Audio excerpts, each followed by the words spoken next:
time. Thanks for catching it.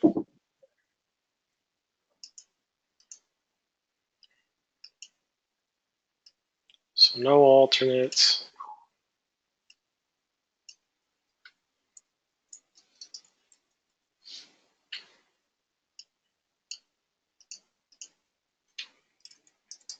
There you go. That's my employee number. Just so you guys know.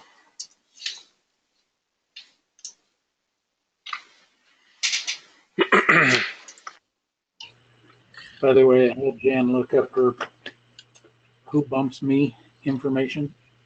Uh-huh. It's interesting. I thought she was going to be somewhere around 2,000 would bump her. She's at about 400 and some odd. That's awesome.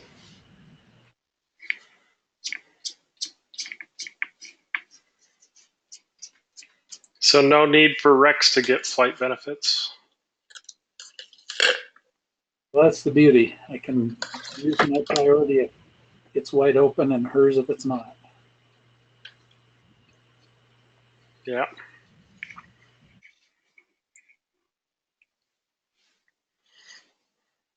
Just as long as it's not one of the ones you have to pay for, right? Exactly. Where do we find the index for the passengers? We got to fill out the PIN card. So, Got it. yeah. I don't know if I have the right weight and balance information. Because I don't have the tail number and the bow, and the pink card that I have doesn't look like the one you were using last night. Pink card.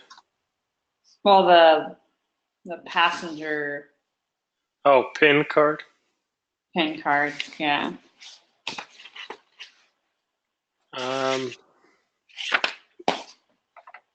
Where did you get it from? Let's see if I can trace the steps. So does it look like this, the PIN? No. Where I went in the Google Share Drive, there's like an 8 or 9 page document, and it doesn't have any of the stuff you're scrolling through. This one right here? No, it doesn't have any of that stuff. Let me tell you where, what, where, how I found it.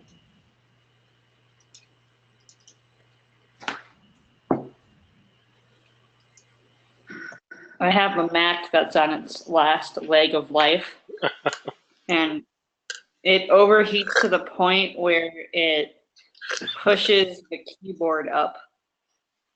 Holy smokes. It's very, very hot. So like at certain points, the space bar is not usable because it's puffed out. Wow. But I've had a non-Mac that did the exact same thing. Sounds like it's time for an upgrade. Yep.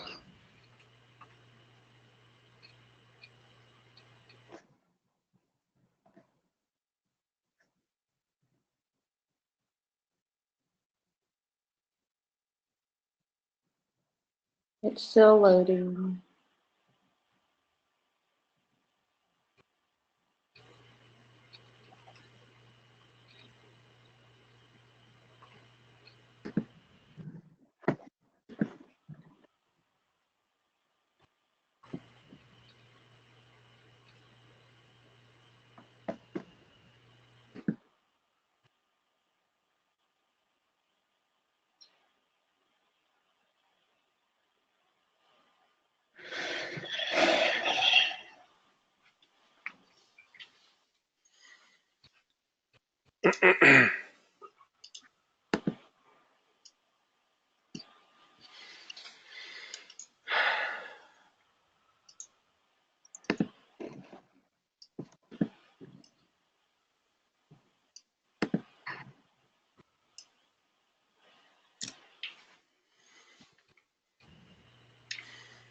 So while you're pulling that up, we're going to read some weather here.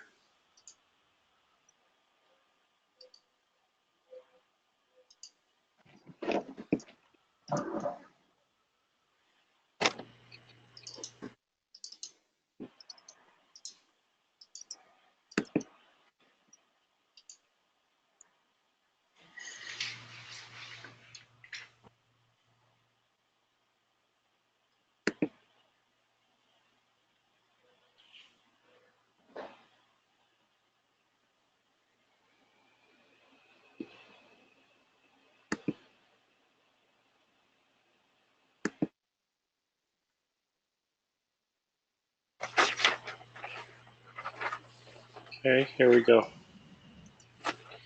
Let's see. Who do I want to pick on first?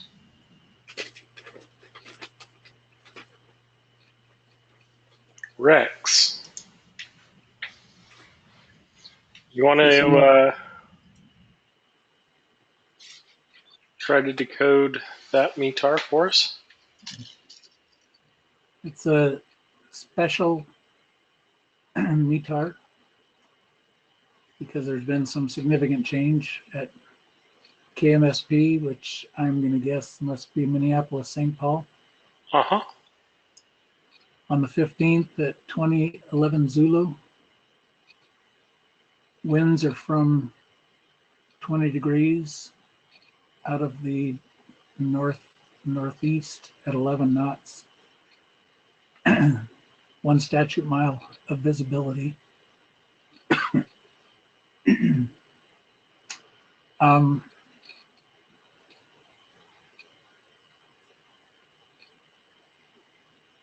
Is that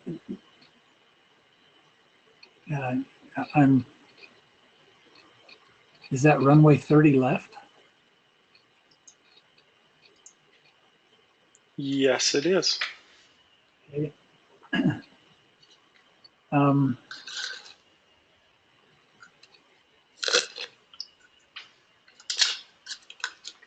struggling with the 2600 visibility, 3,500 feet. So 26,000 ceiling. So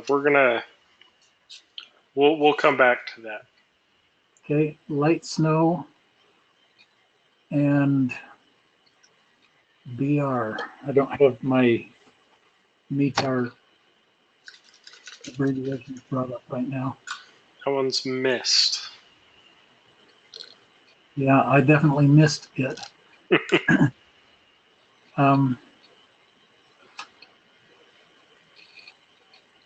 VV. So what is the ceiling? Is that ceiling at 1,300? Yeah, but the VV stands for something. Oh, that's the other. Again, you asked what we need to review. I think Elizabeth was right. No I need worries.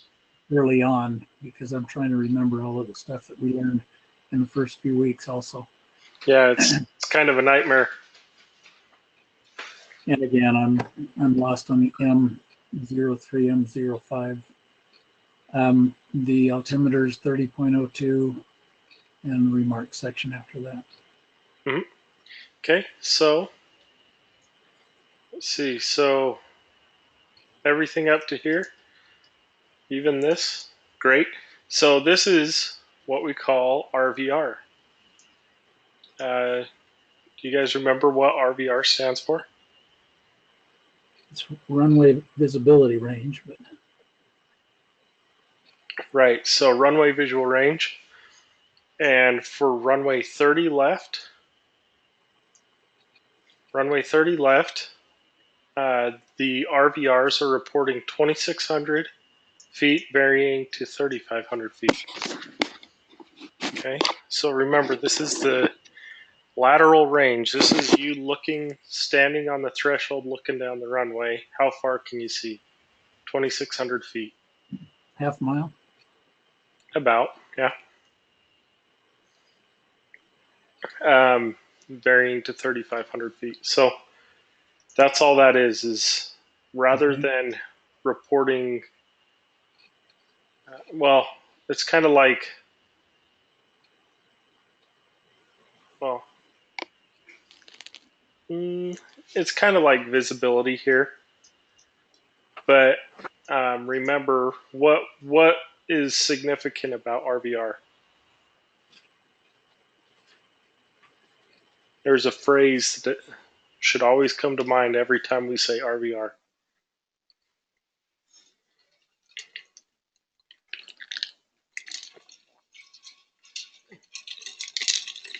Anyone?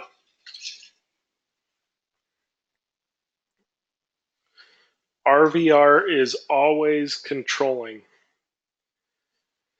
Okay, so we have 1 mile here, but we have an RVR of 2,600 feet varying to 3,500 feet. Which one is less? Obviously the first. RVR, right? Well, I'm saying between visibility here and visibility here. The RVR is less. Yeah, the RVR value is less. So the RVR, whenever we say RVR is controlling, regardless of it, if it's less or more than the visibility being reported right here in miles, the RVR is the controlling value, because it's actually taking a precise laser measurement down the actual runway, not from some station off the airport. So RVR, whenever we see RVR reporting, RVR is always controlling. Does that make sense? And that's the phrase that you should have, that everybody should associate with RVR. RVR is always controlling. So now that we have that, VV stands for vertical visibility. Okay, so remember, our ceilings are defined as the lowest layer of broken or the lowest layer of clouds reporting as broken, overcast, or vertical visibility. So this would be our ceiling. It's 1,300 feet. Okay, temperature dew point spread, -3 and -5. Okay, pretty close. That's why we're seeing mist here, is because our temperature and dew point spread is converging. Does that make sense? Remember how we talked about that when we were talking about fog and saturation? Not humidity, but saturation.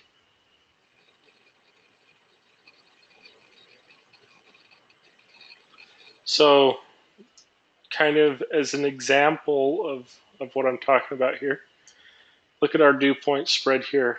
-2, -6. There's still a 4-degree spread. But you can see as that temperature dew point spread starts to get closer and closer, -2, -4, we start to see mist.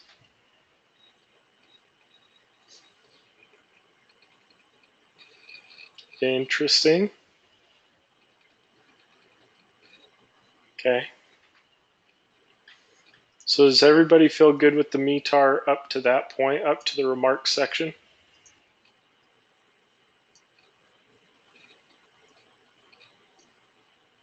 Oops.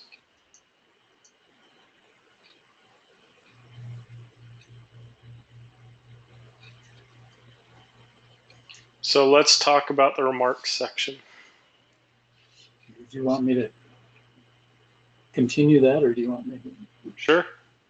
Because I'd prefer to listen, but I believe the A02 is the moisture capability reporting system. Yeah, so we call that a precipitation discriminator. I think I'm on the same page as the vertical visibility in the RVR notes. Yeah, so So it just means that it can discriminate between rain and snow and sleet and hail. It can actually, discriminate between the different types of precipitation and give us a value here. So the P006, or I'm sorry, P0000, that's the precipitation that's fallen in the last 6 hours. Okay. And then this T10281050 is the accurate temperature dew point spread. So T with the 1 is the first of the 4-digit number here. So this 4-digit number is the 1 indicates a minus or negative degrees, and the 2.8. So you can look at this 1028 and look at this and see that they're pretty close, right? We round this to the next colder degree, and we have a -3. Okay, to the closest degree, we have -3. 1050, once again, the 1 indicating a negative temperature reading or a minus 5 degrees. So it's just a more accurate temperature reading. So the reason why I saved these METARs and TAFs is because they throw some garbage at you guys. They're a little bit harder to. It's not just the standard, 6 miles or greater visibility and stuff. So I'm trying to trip you up a little bit and let you guys see stuff that you haven't seen before. You did a good job. So let's see. Eric, why don't you have a go at that one?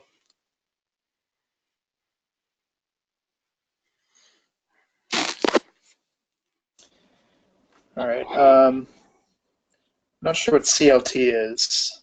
So that's Charlotte. Charlotte. Okay. So, METAR takes place on the 15th of the month at 16:52 Zulu. Winds at 150 degrees at 22 knots, gusting to 30 knots, 10 statute miles visibility. Broken clouds at 3,100 feet, broken clouds at 11,000 feet. Overcast at 18,000 feet. Temperature 25 degrees. Dew point 19. Altimeter 29.81.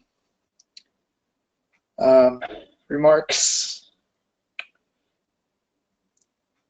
AO2 is the special weather monitoring system that everybody has. I don't have a good definition for it. PK, peak winds. Yep.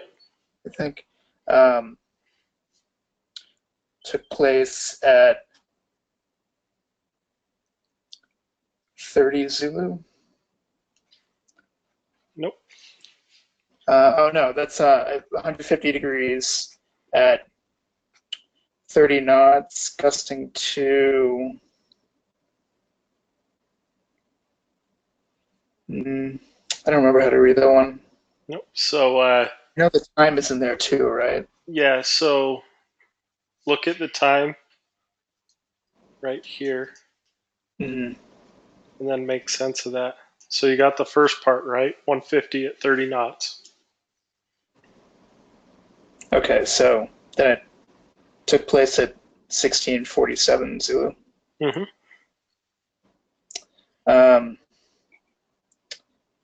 SLP.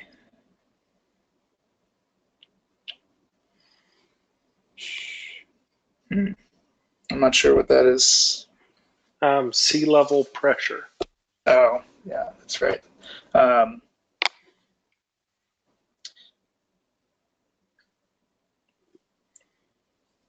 Is that 8,700 or No, so 870. So 7? it's just the hectopascals or the millibars pressure. So Okay, and then TCU. so what types of clouds are? Is that towering cumulus? Uh-huh. And then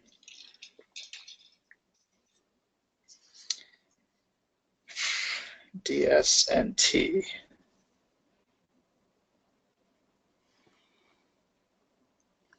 Just say it. Don't- Distant? Yeah, there you go. So towering cumulus in the distance, moving southwest to west. So not moving, but distance southwest to west. Okay, so in the distance in the southwest to the west. And the temperature 25 degrees, and then dew point 18.9. Good. Did awesome. Good, good.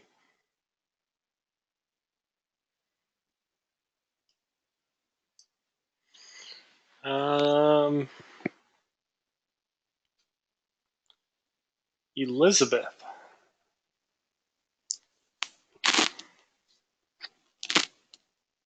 Yes.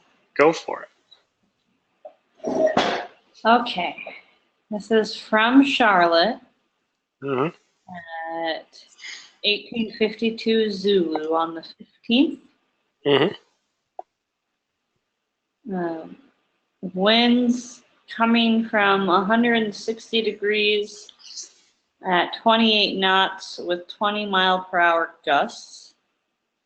Visibility is 10 statute miles. Hold on, read those winds again.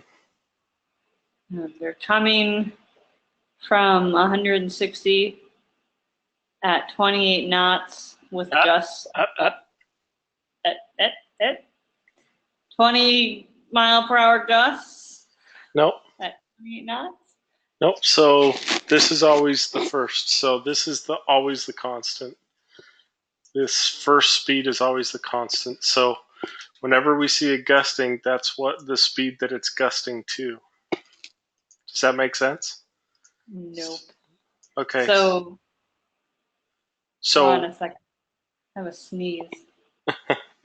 So the winds are coming from 160 degrees at 20 knots, bless you, at 20 knots, gusting to 28 knots. So gusts are always stronger, like bursts of wind, right? So it's a range. Sometimes it'll just say, like there's like a steady breeze, and then it'll also add if there are gusts. Mm-hmm. So this is the steady.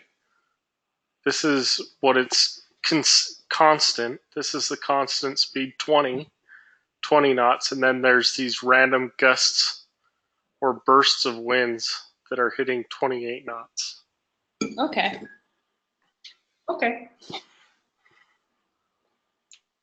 And then visibility is 10 statute miles. There is some breakage of the clouds at 3,600 feet and 5,500 feet. It is overcast at 12,000. Temperature is 25 degrees, dew point is 18. The altimeter is saying that it's 29.73 inches of pressure. Inches of mercury. Inches of mercury. Uh-huh. The remarks.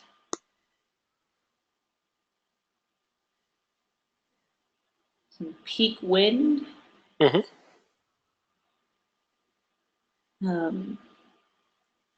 from 160 at 39 knots.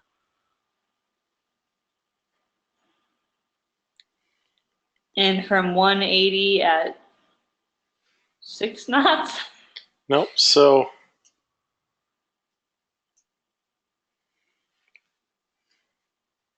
Still the times. And that happened at 1806. Yep. So that peak wind of 39 knots from 160 degrees happened at 1806. And there is some lightning in the distance southwest and north. I know that doesn't say rabies, but my eye still sees rabies. It's pretty close. They sound the same. So is it raining cats and dogs? It's close. Well, rabies, rain began. Rain began at 1500? No. 15 past the hour. 15 past the hour.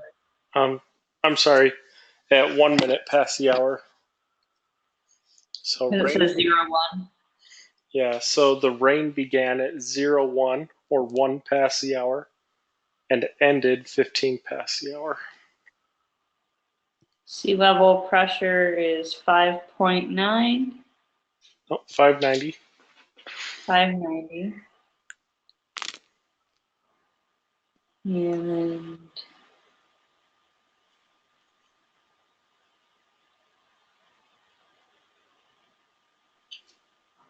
it's 25 degrees and 18.3 dew point. So that P0000 stands, that represents the amount of precipitation that's fallen in the last 6 hours. So no precipitation, like it wasn't measurable. Does that make sense? Yeah. So although we see that it rained right here, our rabies, even though we had rabies for 15 minutes, it wasn't measurable amount of precipitation.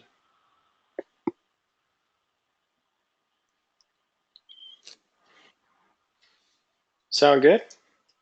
Yes. We'll just need to do about 300 more of those.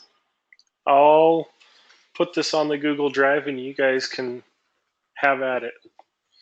Just keep your little Orphan Annie decoders next to you and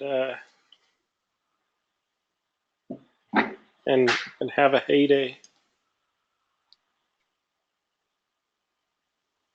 So I found where in the Google Share Drive that I got the flight manifest. Okay. I went under course manuals, CRJ 700 weight and balance.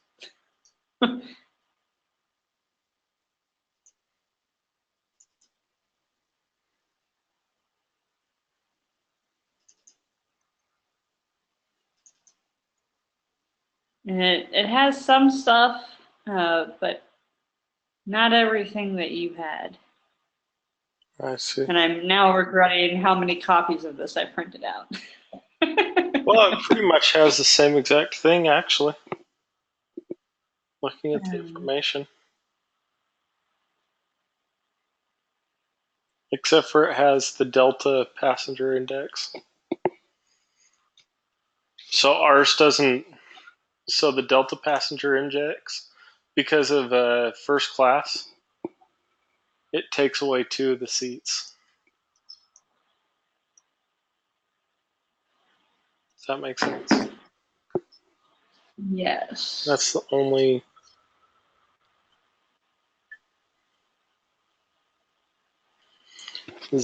difference.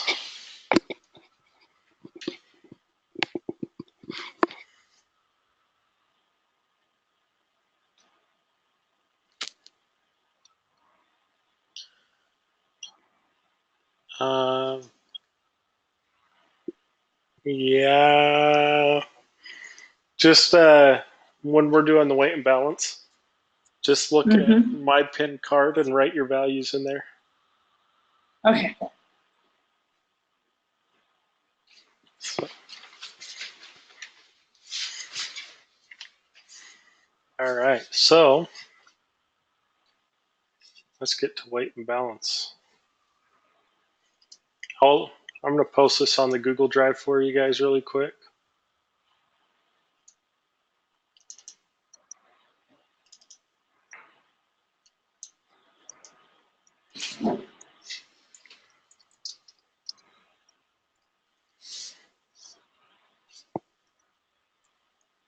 Yeah.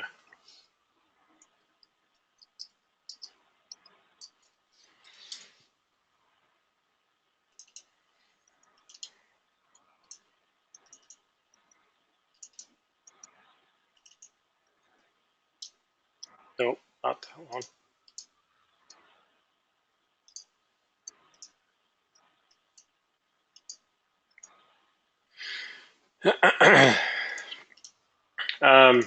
But just so you guys can see, there's actually more than just METARs on there. So there's METARs, and then if you scroll down to here, there's TAFs. And then if you scroll down to this denotums section, those are notums, denotums, denotums, whatever you want to say.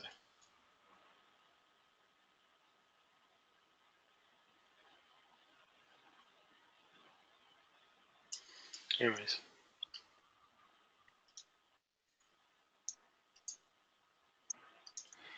So let's look at our weight and balance. Okay. So the first thing we need to do is fill out our peeps. Okay, so we have 53 adults,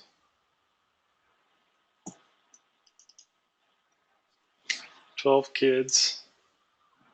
That equals 65 people, right?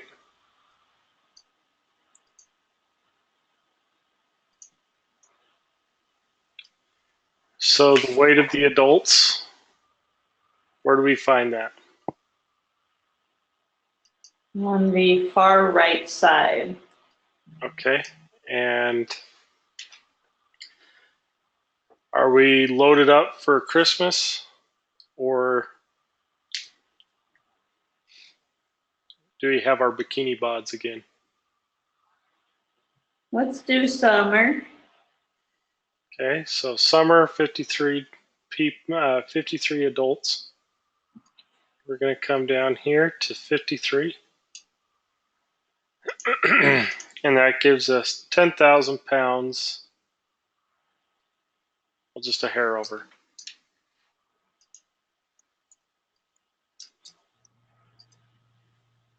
Okay. For the chillins, we got 82 pounds times 12. See, because I just took our summer weight from right here of 82 pounds per kids, and I just multiplied that by the amount of kids we have. So, can't remember, 12, 984.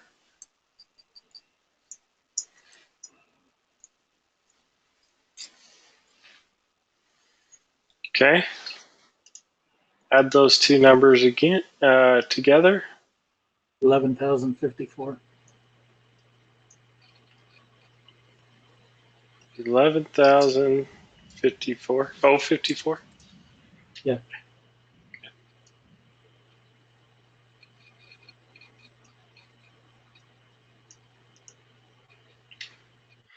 All right. So we can move that 11,054 over here.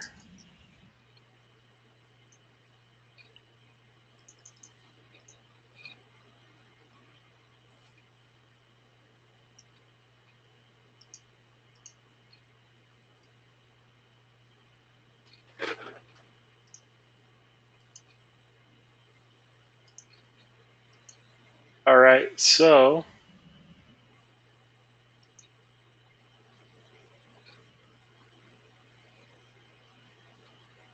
all right, who wants to grab our aircraft bow and oops. It's 44,773.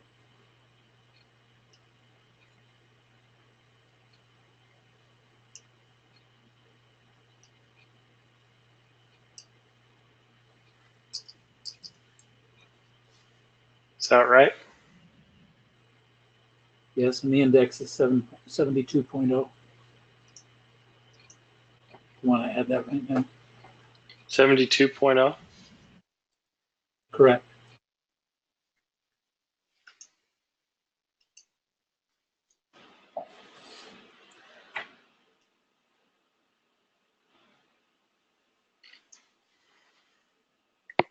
All right. And the passengers. So now we've got to figure out the passenger index, right?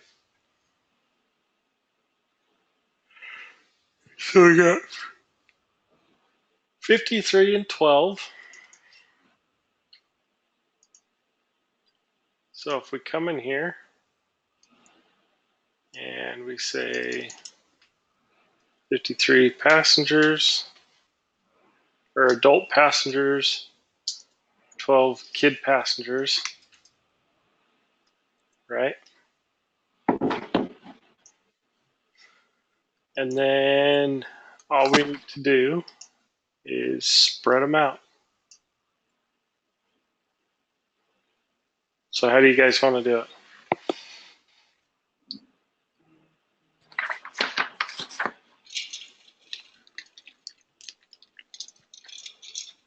You guys want to try loading front to back this time?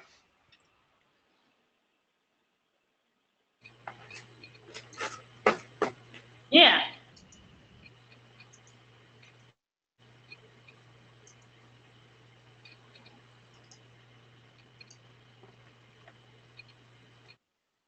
Let's see what the outcome is this time.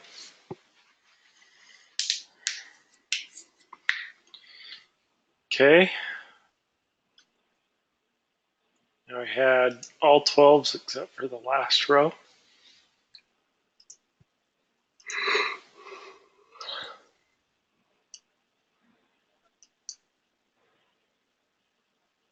Oh wait, no, we have 5 for the last row. So 19.2, 13.9, 8.5, 3.1, 2.8, and 3.4.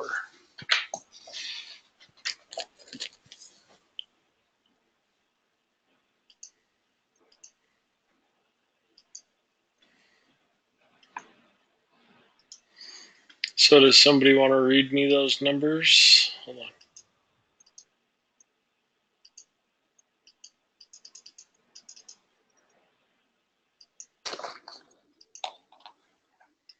Yeah, I can read those to you, Garrett.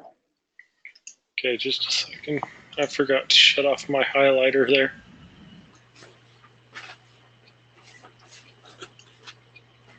All right, first one was 19 point. 19.2 and 13.9, 8.5, How much? I'm sorry. 8.5, 3.1, and then positive 2.8 and positive 3.4.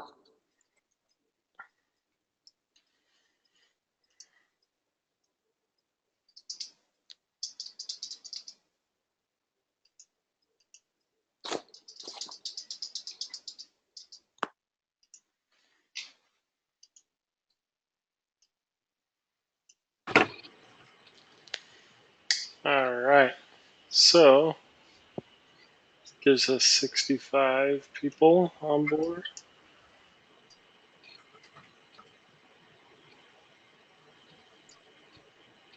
Oops. Negative index is 36.7. It's what? I'm sorry. 36.7.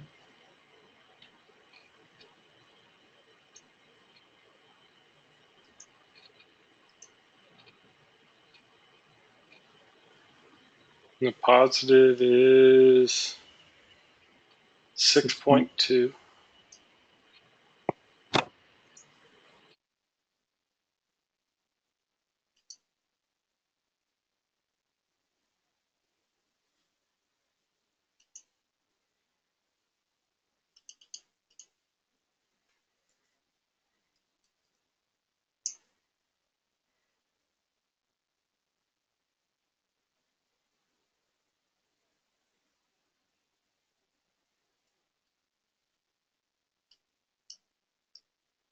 What was this final number? I'm sorry.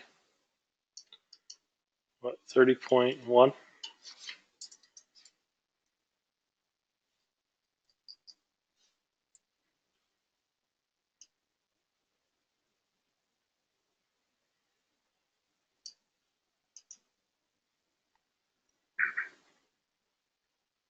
No, 30.6.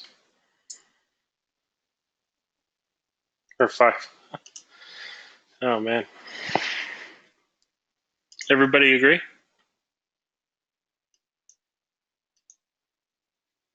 Yep.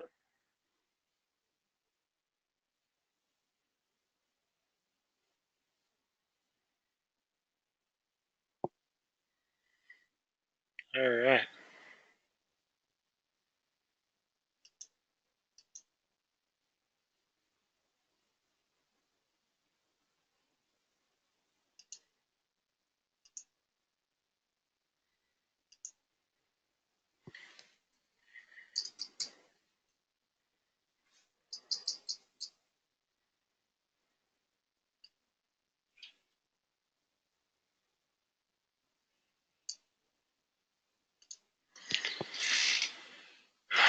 Okay, now we need to figure out our bags. So, Liz? 360. Oh, go ahead. 3,360. So 3,360. Where do we want to put them? Aft. All in the aft? Only about 20 fit in the forward. Alrighty.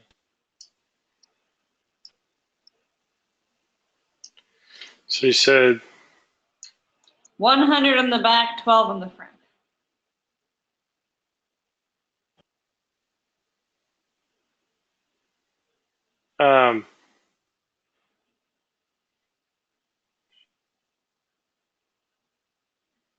so 100 is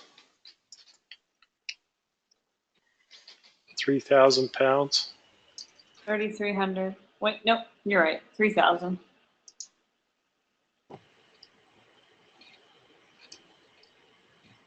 Well, then the front is 360.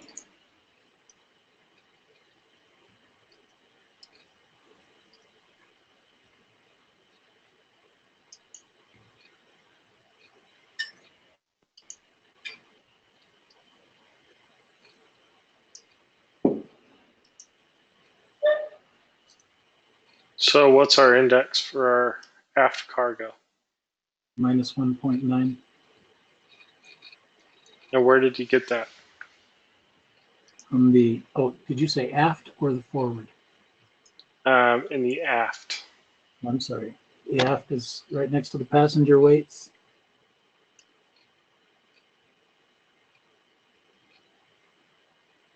And it's not 360. The forward cargo. Forward cargo is 1.9 negative.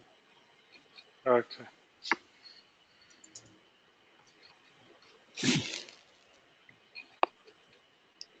£3,000 would be 20.1.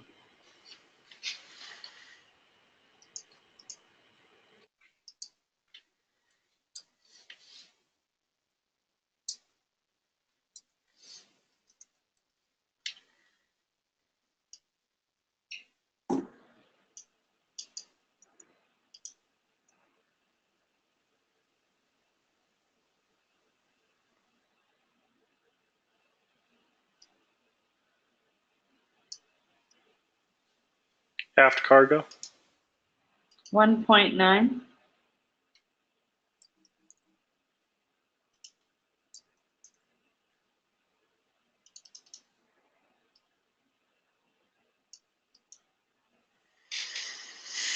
All right, and we have an ACM, and they count as 190.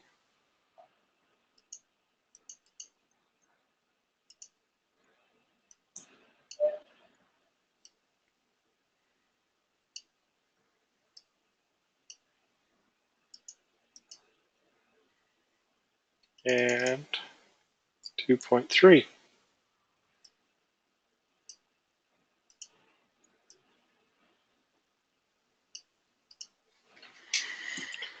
Alrighty. Somebody want to total those up for me?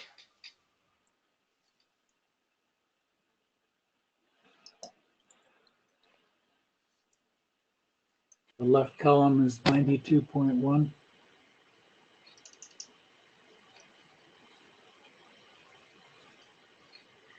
In the right column? 34.7. Okay. And move that Dang, over there. I can't double check that because you've got a Oh, sorry. thing. There we go.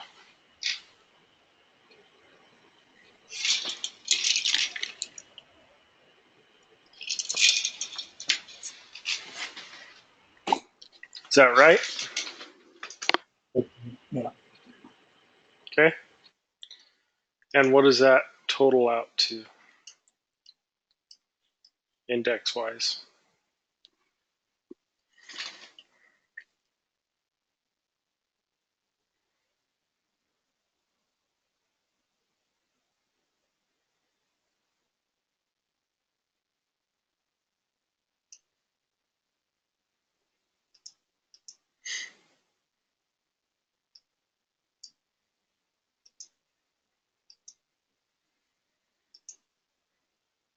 $57.4.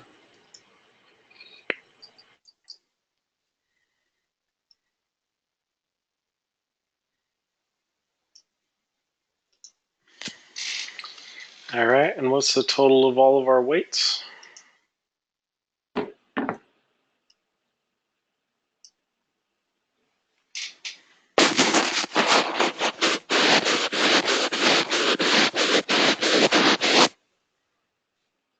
$58,377 for zero fuel.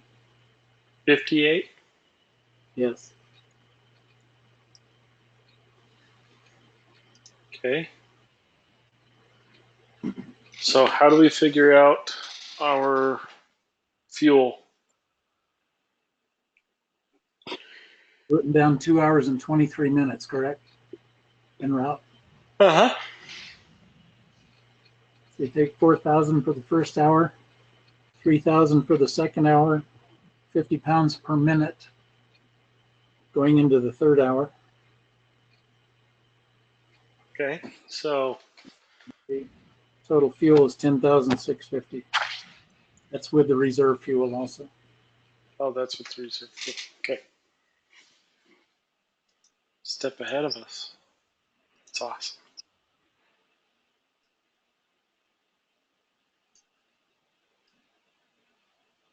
I have 59,377 as the zero fuel weight.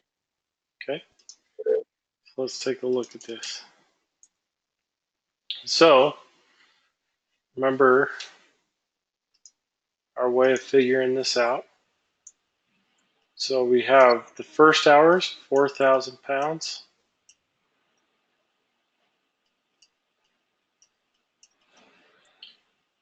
The second hour is 3,000 pounds. And so is the third, fourth, fifth, so on, right? You're wrong sum. It is 59,377. Sorry, you're right.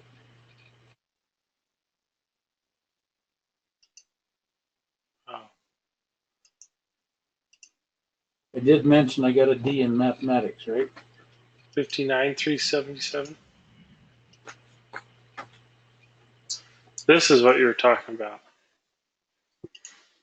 My bad.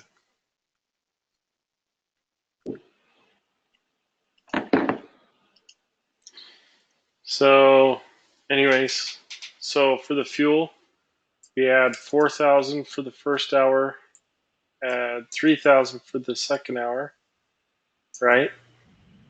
And then we add the 23 minutes that we have remaining. So 23 minutes, and we know that 3,000 divided by 60 minutes comes to 50 pounds per 50 pounds per minute. So that's 8150 is our total.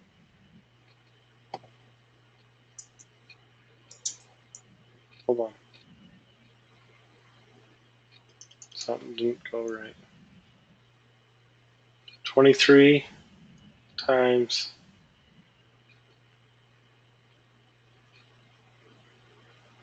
50. Add that to our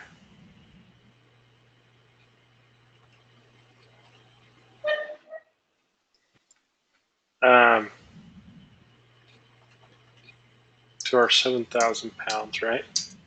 And then the reserve fuel, that 45 minutes that we're required to bring on board, right? And that's what you got, right, Rex? Yes. 10,650.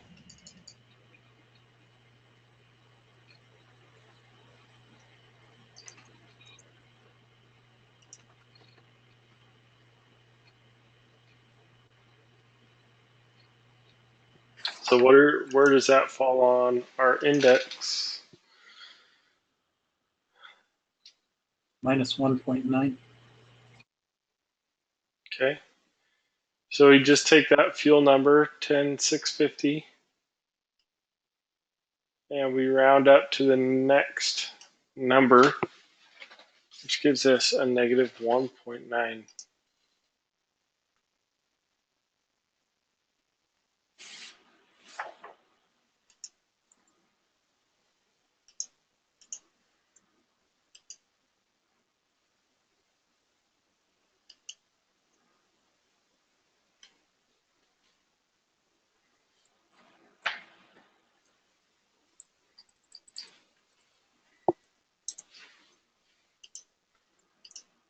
Okay, we'll just take that and throw it in the negative column over here.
All right, so what do we get for total takeoff weight?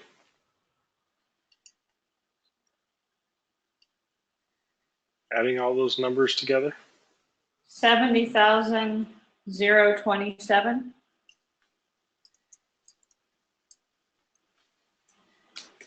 And what's the index?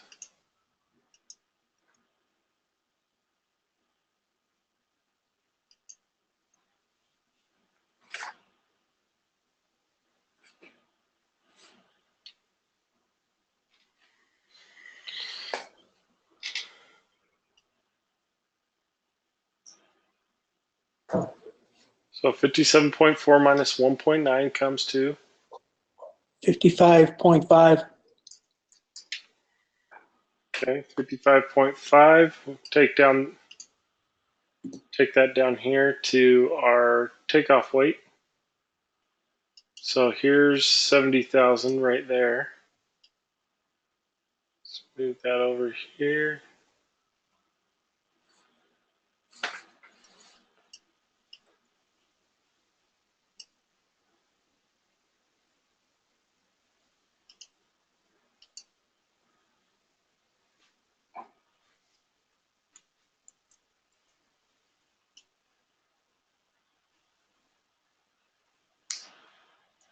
What are you aligning it with on the top?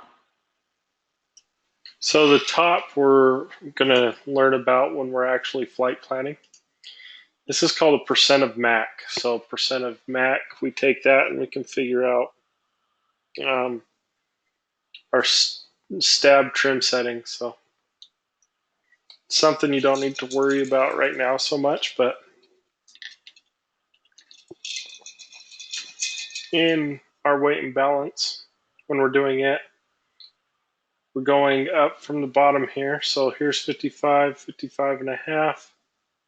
We're going up to our weight here and then just making our mark.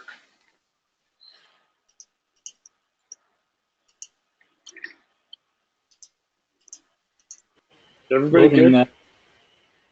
Loading that front to back made a huge difference as far as centering that, because I loaded mine from back to front. And I moved over, I'm over at about 63.2 Oh, really? on down line, and same takeoff weight, but so I'm to the right about 4 hashtags. Still in the envelope, but it's amazing how front to back instead of back to front makes a difference like that. Yeah, for sure. And that's why it says, if you run into a problem here and you fall in that area A, then all you need to do is make sure that the passengers are evenly distributed throughout the cabin, right? So.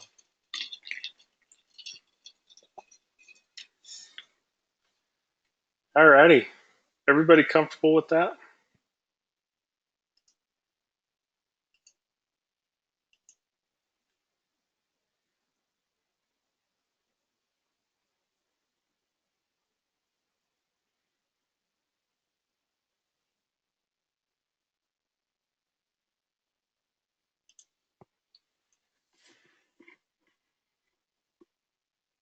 All right, well, if everybody's comfortable with that, let's take a break.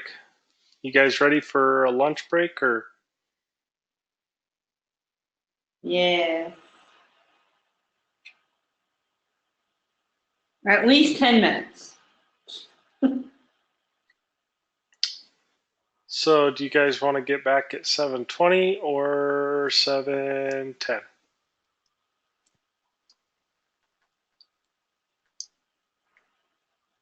7:10.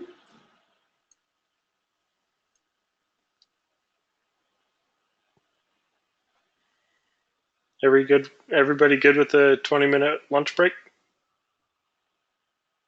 Sounds good. All right. See you back at 7:10.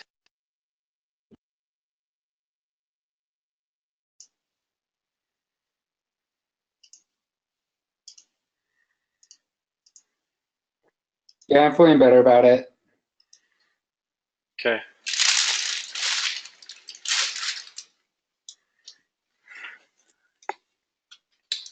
So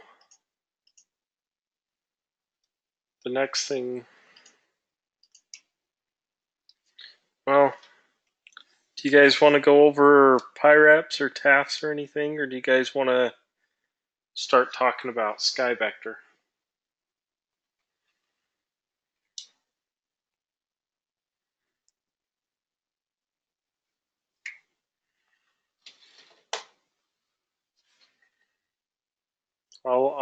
I'm gonna let you guys kind of decide which way you want to go. I don't know,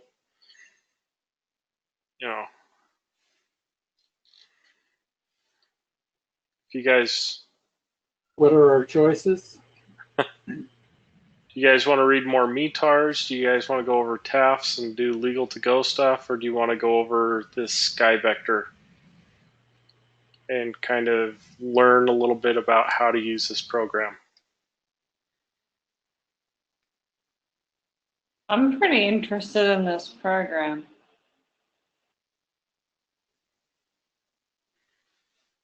Me too. Okay, so this is Skyvector.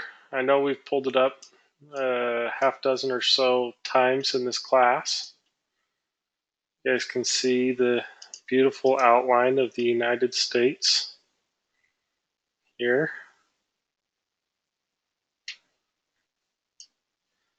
But yeah, this is it. So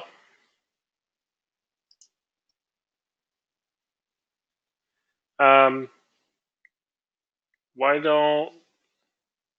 doesn't everybody go to skyvector.com here? We're just going to kind of play around with it, okay?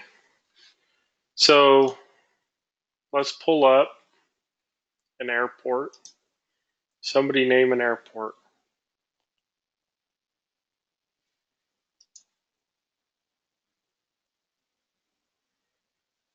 MCO. MCL. What? I don't know which one I heard. Orlando. MCO. MCL. Okay, so if you guys look up in this top left corner here, you can type in any airport, any navigational aid, anything you want, and that'll take you right. It'll center the map right on that airport or whatever it is that you typed in there. So we've got Orlando here. Okay. You guys can hover over it. It'll tell you the current weather. Gives you the METAR for Orlando right now. But that's not what we're really going to use this program for. So if you right click on Orlando, if you right click on the little green dot, you can plan. If you click plan, you can plan, since it's right next to all these different things, you can plan any one of those. But if you want to look at Orlando Airport,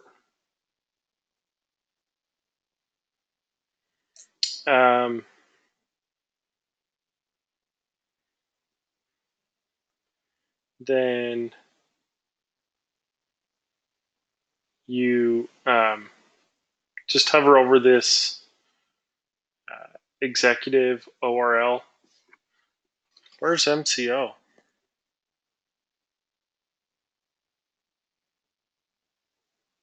You said MCO, right? Yeah, that's correct. The executive is up north in Sanford area. Oh, okay, here we go. Here's Orlando International down lower here. Okay, so Orlando International down here, MCO. If you hover over Orlando here, you can pull up any one of the charts there. Does everybody see that? So this has all of our star charts, departure procedures, so SIDS, all of our instrument approach procedures, and our airport diagram. Or you can just click on the name and it'll pull you into here. So this takes us into this nifty little dashboard here. Up in the top left, if you just hover over the window, it pulls up what we call the AFD, or Airport Facility Directory, on Orlando International Airport. Here you can see all the different runways. You can see runway lengths. You can see if they're grooved or not. Pretty much everything you need to know about the runways. Here it gives you an airport. Oops. Well, if you click on it, it'll take you into the actual page, but this is just an overview, like a top-down view of the airport. Okay, it shows you where all the terminals are. Shows you the runways, where they're oriented, what the runway numbers are, the runway lengths. Tells you, windsock, different type of approach light systems, so on and so forth. So this is what we call the AFD, the Airport Facility Directory. Okay. This right here is just a bigger screenshot of that little screenshot. And this is just the airport diagram, okay? So once again, it's showing you all these different, helps you visualize where the taxiways are, the runway orientations, runway lengths, where the terminal's located, so on and so forth. Okay.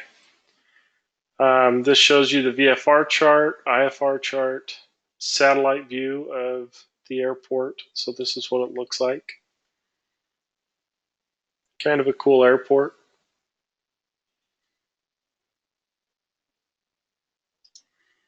Okay, you can go back in here.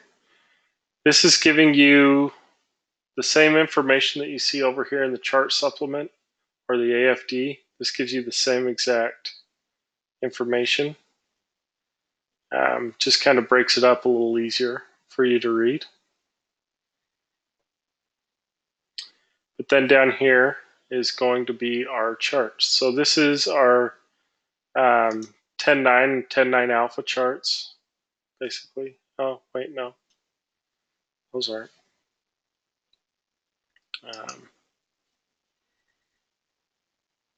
Those charts you will never use, but anyways, yeah,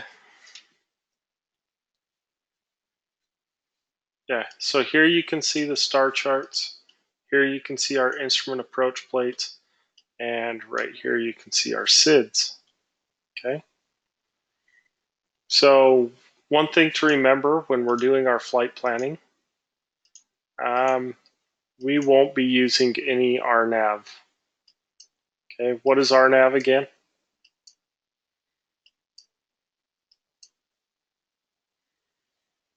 What type of navigation is RNAV?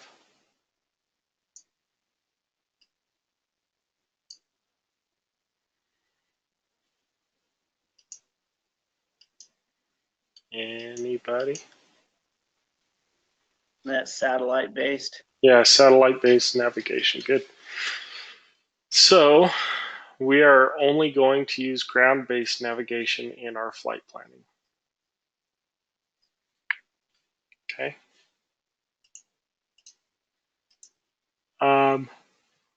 Also, something else we won't use are Cat 1 and Cat 2 approaches. Okay. And then no RNAV. Oops, went a little far there. So basically what you guys will be looking at as far as your instrument approach plates are going to be your ILS or VOR or localizer approaches.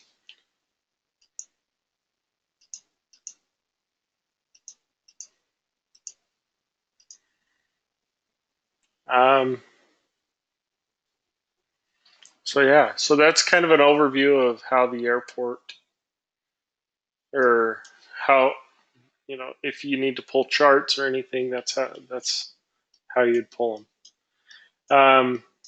One thing that we're going to do is we're going to try to refrain from using these charts at all, and we're going to use the JEP charts that we've supplied you with. Okay. The main reason is because these are NACO charts. So when we look at these charts, this is in the NACO format. Okay, this is not Jeppesen. So pretty much the rest of your professional career, you'll be using Jeppesen charts only. You won't be using NACO. So that's the reason why we try to get you guys super familiar with Jeppesen charts so that you guys are, better off in the long run. Okay, what is this right here?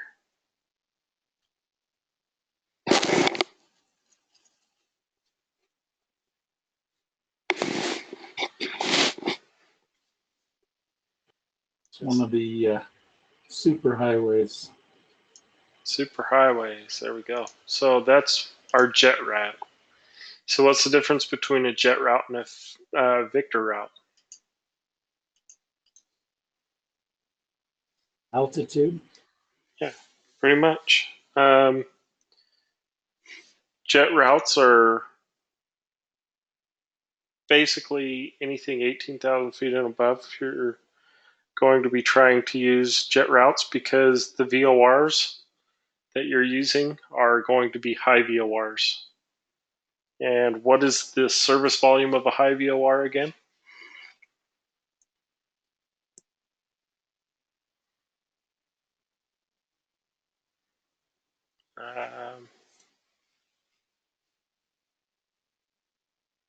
Michelle.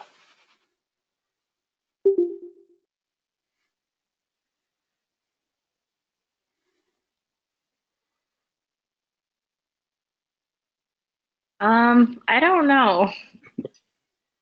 Anybody want to take a stab? Service volume of a high VOR.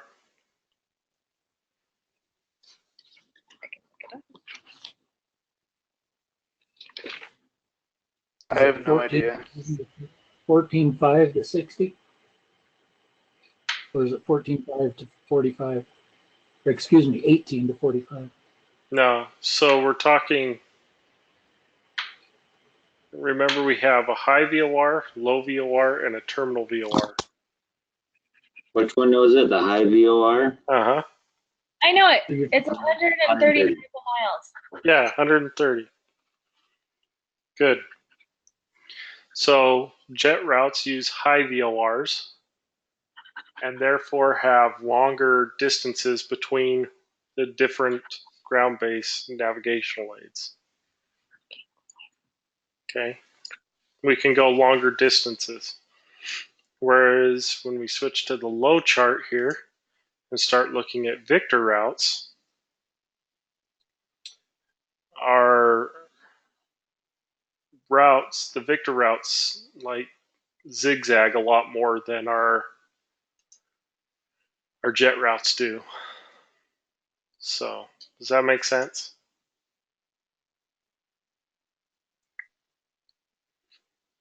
So when we're going 500 miles an hour, we're going to want to not have to switch radio frequencies every 5 seconds, right?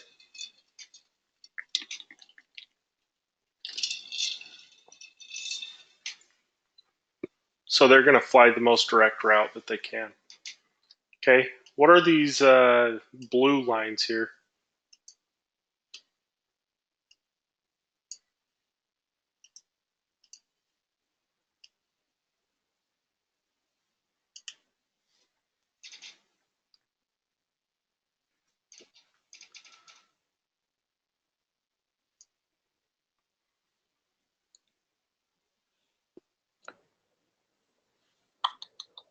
Don't be shy.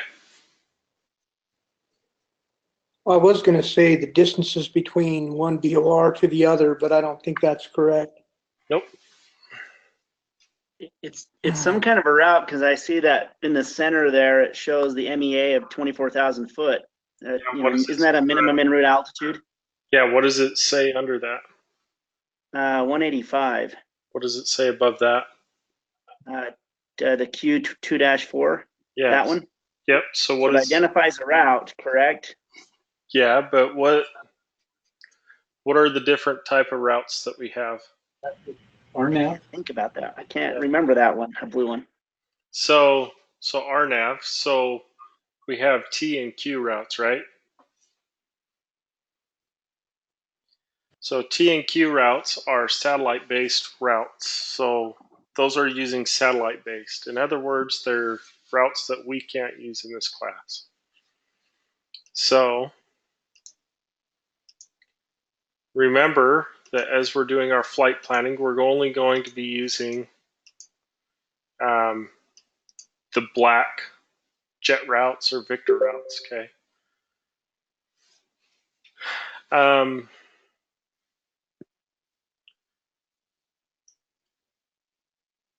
So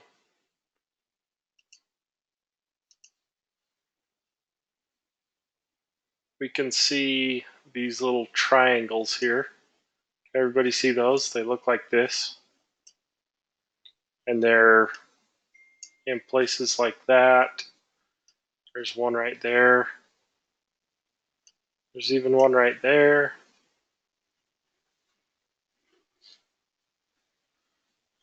One right there. What are those called?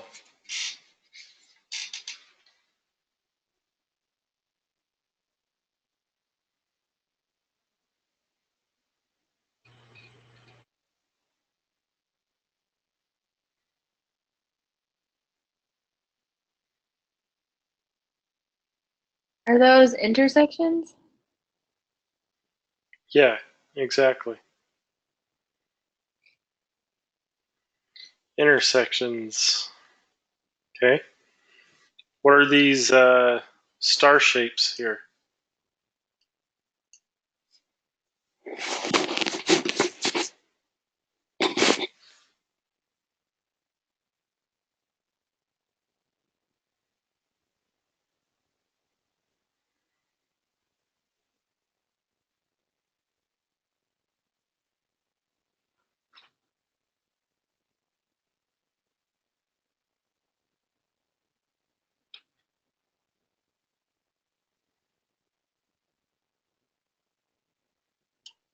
Does that identify something on the ground?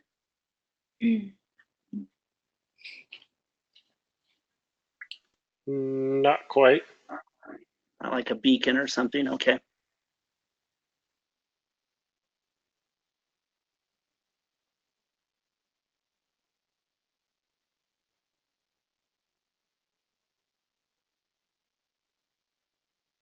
Bring that in a little closer.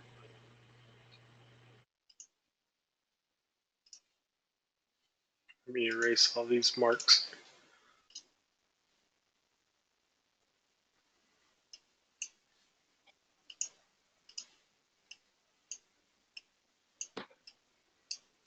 So they're kind of like our intersections. What do we call these? And why Is that are a they different? waypoint? Waypoints. Yep, exactly.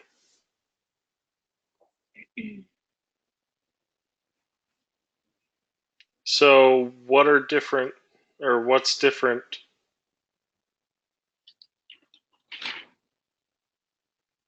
What's the difference between a waypoint and an intersection?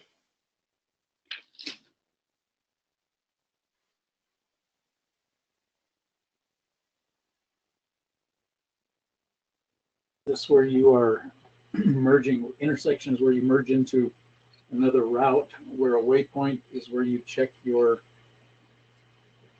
location in relationship to one of the radials coming off of that waypoint. Not quite. Something a little more simple than that.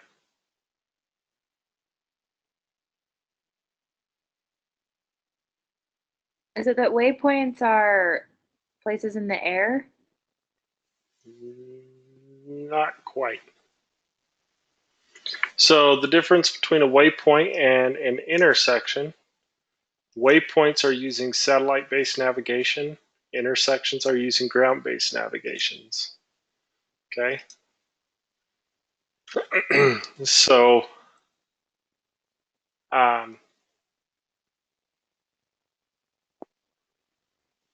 so basically what we want to be using, if it is in blue on this map, it is a no-no. Does that make sense? Oops. So when we're doing our flight planning, I want you guys to remember that because that's super important.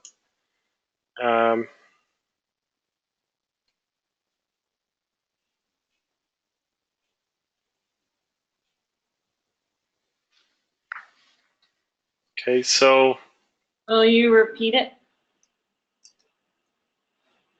yeah, so we cannot plan anything on this map that's in blue. Blue is all satellite-based navigation. That's the identification between, or that's how we identify ground-based versus, well, one of the ways that we can identify ground-based navigation versus satellite navigation.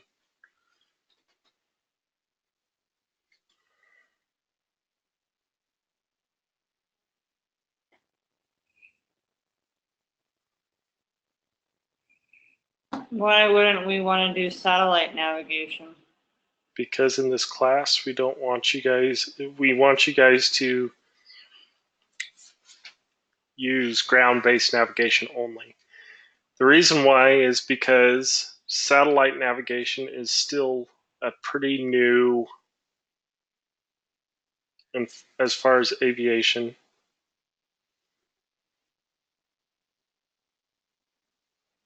as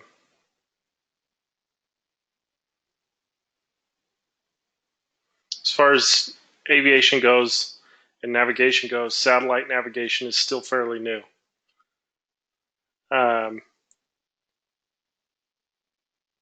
That being said, the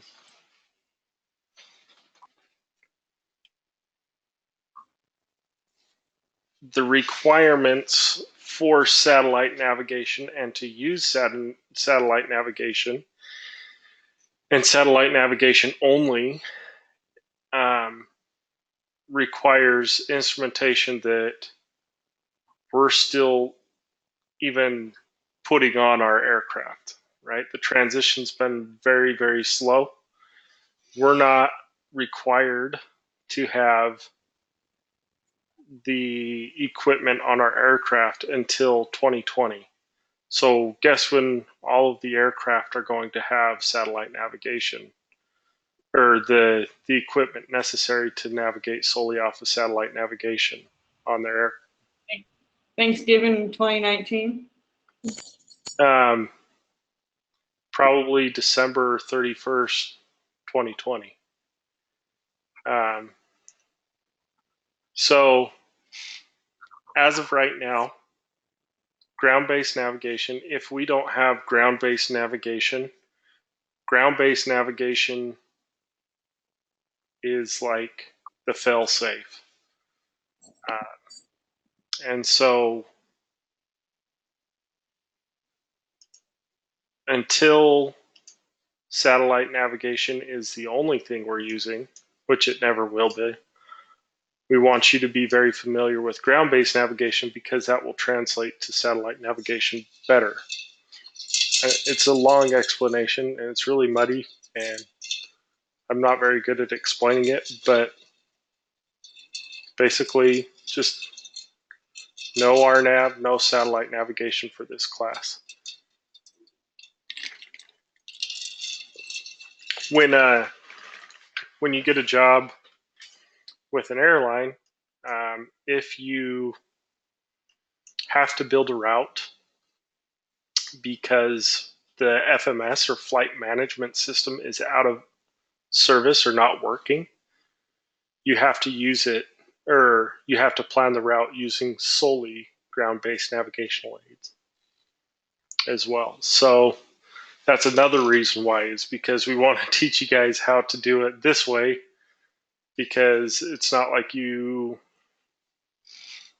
are building routes using only satellite navigation. No, if anything, you're going to build routes only using ground-based navigation.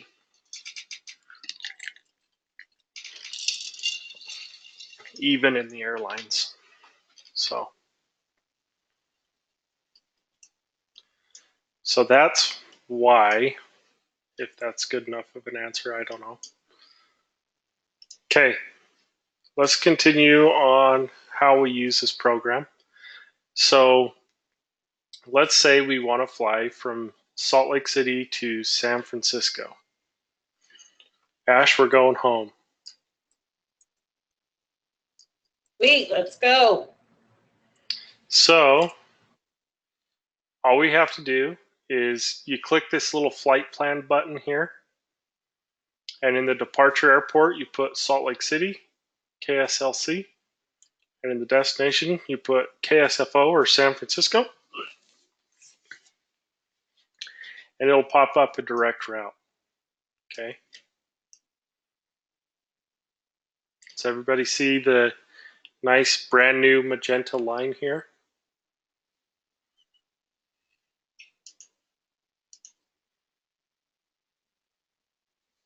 Yes.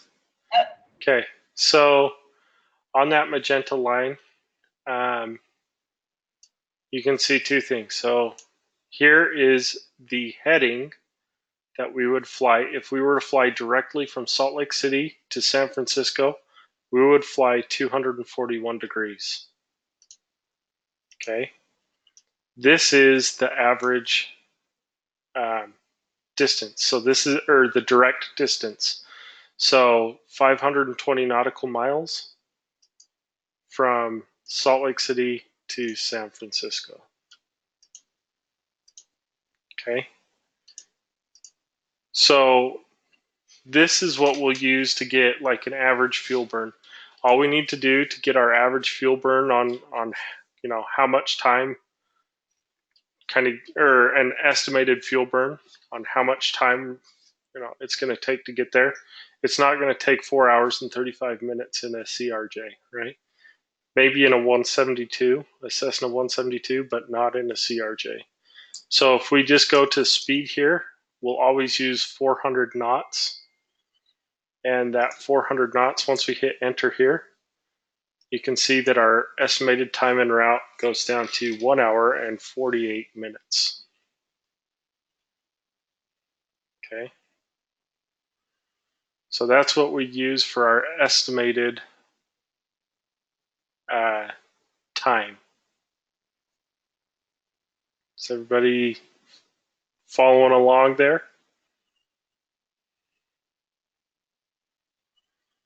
Okay. Yeah.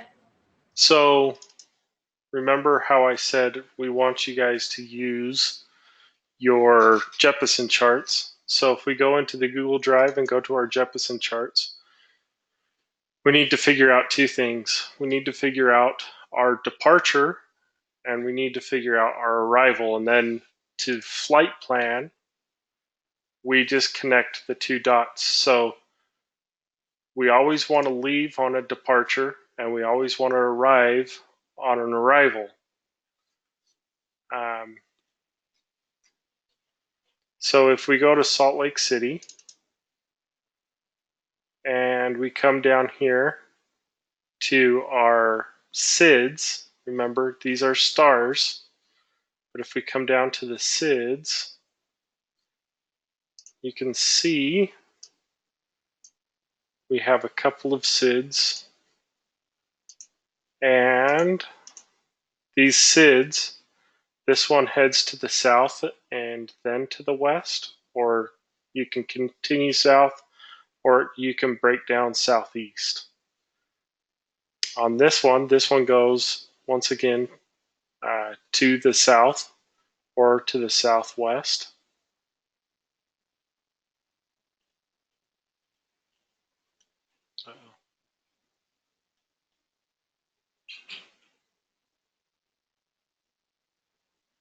This doesn't have all of our SIDS. I'll update the charts. Okay.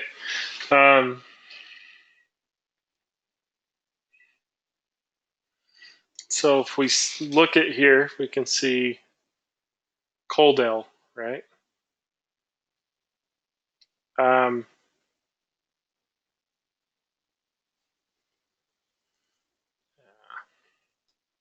So this is our SID.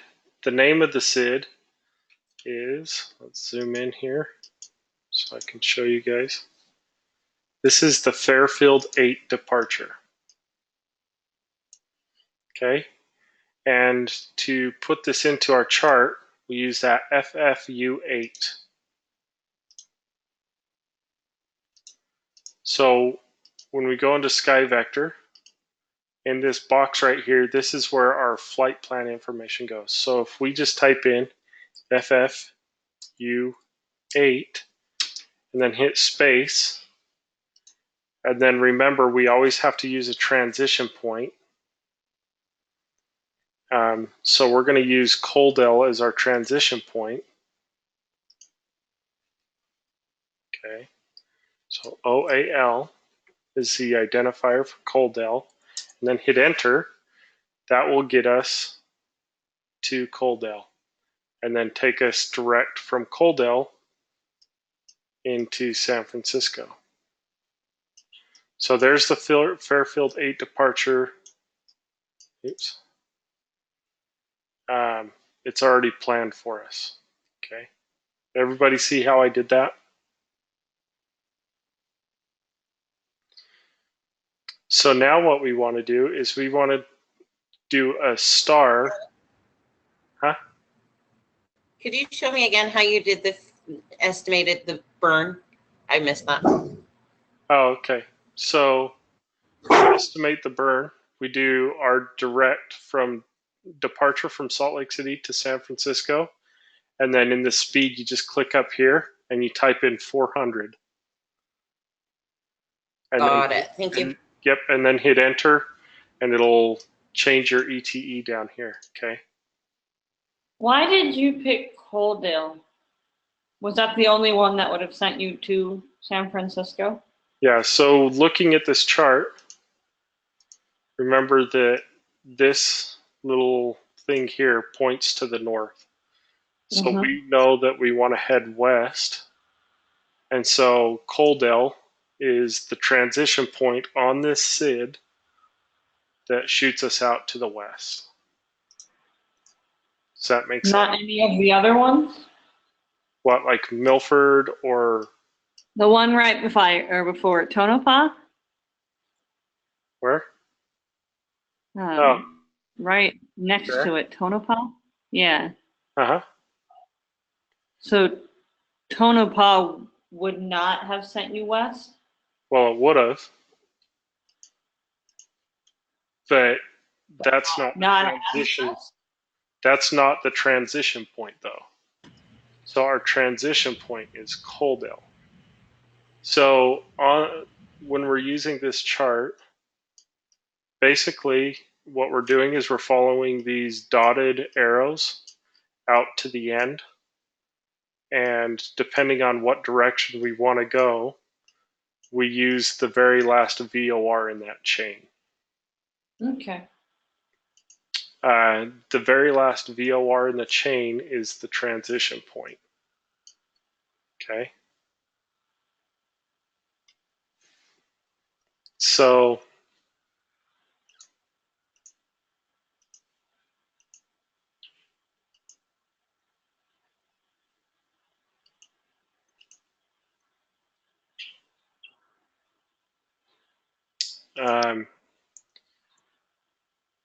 yeah, Tonopah is right here. You can see Tonopah. It's right there.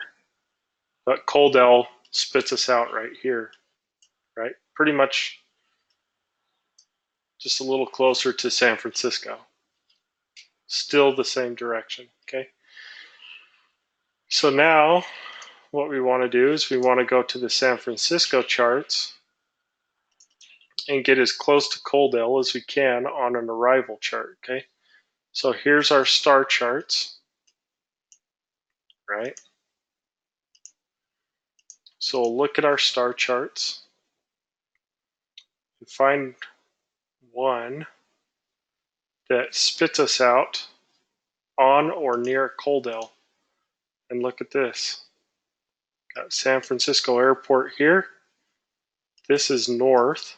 So, I mean, technically we can rotate this map sideways, but look at the transition point right there. Coaldale. So, the name of this star is the Modesto 6. So we type in this mod 6 right here.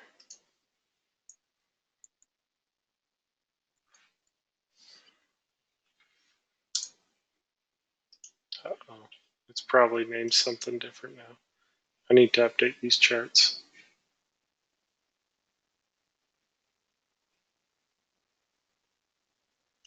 Now it's the Modesto 8.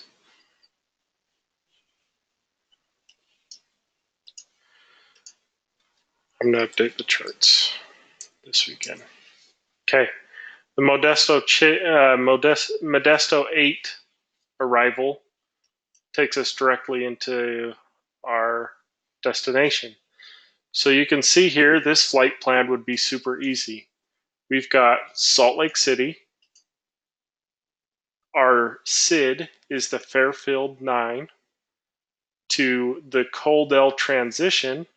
And the Coaldale transition is also the transition point for our star of Modesto 8 and puts us right into San Francisco.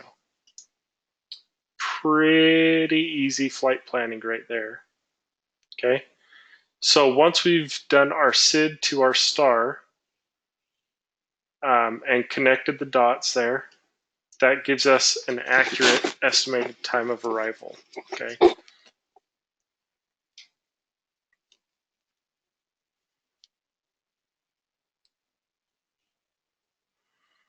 So that's pretty much how we're going to use Skyvector here.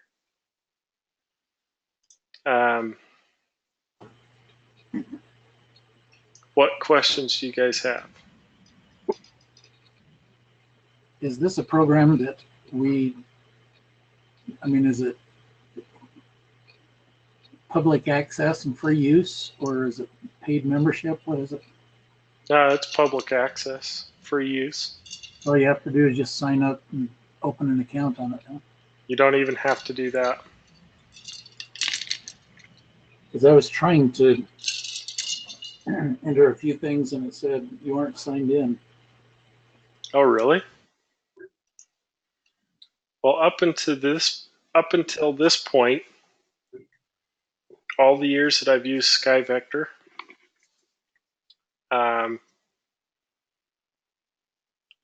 it's never required a login.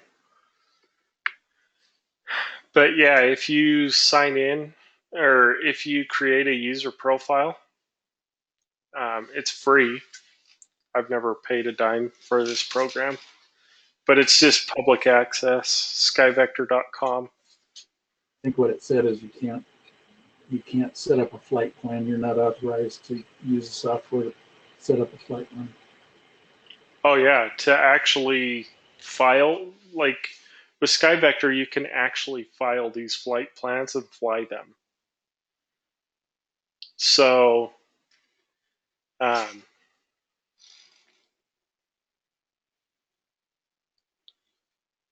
yeah, I mean, the software is like an actual living, breathing, working flight software that you can use for actual real life flight planning. The airlines don't use it for flight planning. They've got their own stuff, but as a private pilot, you most definitely could use this. So that's what it probably wants you to subscribe for. And I've always been one who wanted to get there quicker, so to speak. Mm-hmm. Is there a reason not to use, for example, Jet Route 56 instead of dropping down to Milford and across? It's more direct flight. So it's basically that black line right there that you're almost on, just below. To Mina and then Mina in? Yeah. Yeah. Because it's not on a standard instrument departure or standard instrument arrival. So remember, what is the purpose of a standard instrument departure or standard terminal arrival or standard? Oh my gosh! To get everybody on the same route, basically, isn't it? Uh huh. Yeah, standard terminal arrival route. Yeah, it's to keep the flow of traffic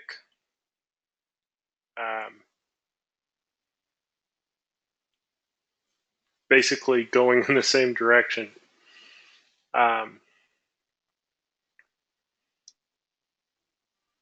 In the airline world, if there is a published SID or STAR that we can use, we will always use it.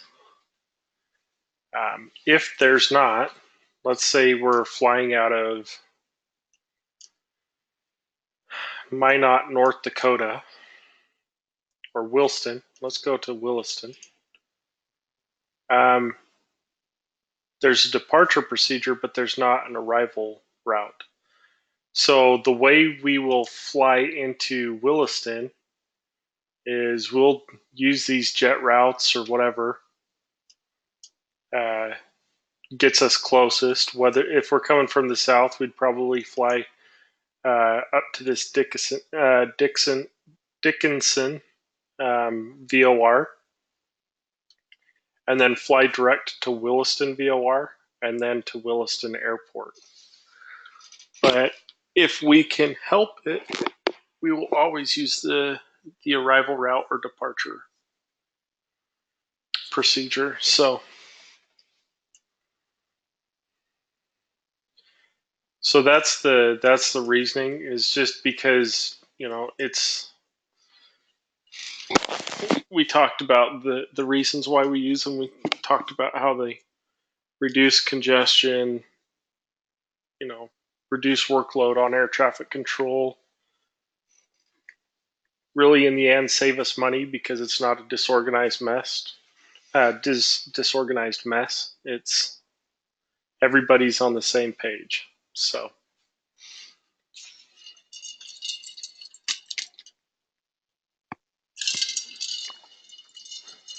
but good question, because it is, you know, probably 50 miles shorter or so.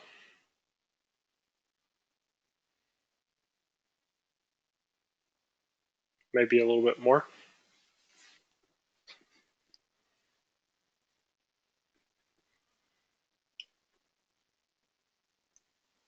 Any other questions on this?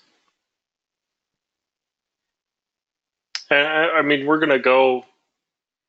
I know there's a concern of you know, putting it to practical use. Well, that we're gonna be using pretty much solely doing this over the next 2 weeks. So yes, you'll get a lot of practice with this software. How will we be tested? On flight planning? In the practical test. You will receive a route briefing guide.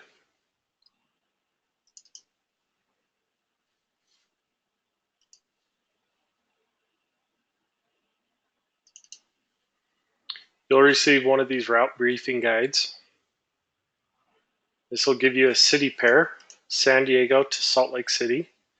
Gives you an aircraft, number of adults, number of kids, how many bags. There may be MELs on there, there may not be. And then an estimated time of departure. With that information, we're going to go through here. We're going to compile our weather. We're going to look at our NOTAMs. We're going to determine if we're legal to go. All of the good things that we've talked about up to this point. And then after we've determined all of that, we'll go into Skyvector. Actually, on the practical, you'll use actual paper charts, but they're identical to Skyvector as far as appearance. You'll build a route, and once you've built the route, you'll create a flight plan that looks something like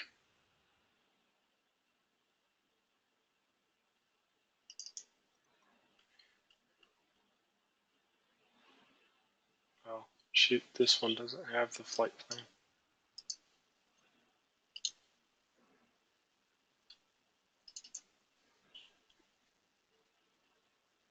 So you'll build a flight plan that looks something like this and compile all this information. Put it all on here to give you a final fuel burn and everything. And then you'll fill out this form with all of that information. Then you'll just give it to him. He'll take a look at your route. He'll take a look at the fuel burn.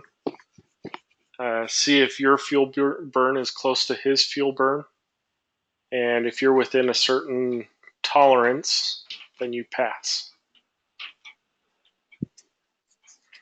We won't have to do a weight and balance sheet. Oh, that's all part of the flight planning. So that's why we have the kids and stuff on there. Weight and balance sheets down here. But you use the weight and balance to figure out your performance, basically, and how much fuel you're going to burn. This is all stuff we're going to go very much in depth with over the next 2 weeks.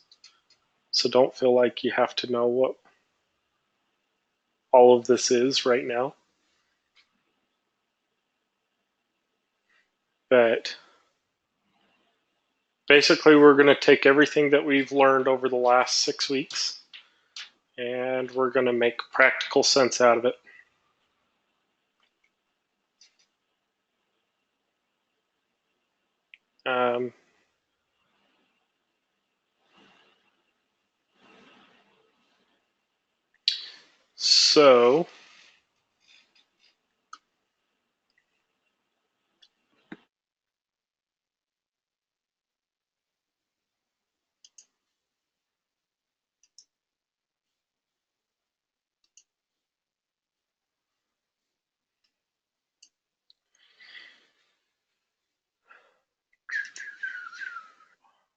So do you guys want to go over what a flight plan looks like really quick? Like how I would now figure out all of the other information that I need to figure out with this? I mean, what's going to be most beneficial to you guys? Do you guys want to get a taste of what the next 2 weeks are, or do you want to dive into some legal to go?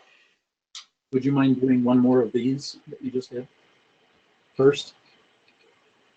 One more of the flight plans?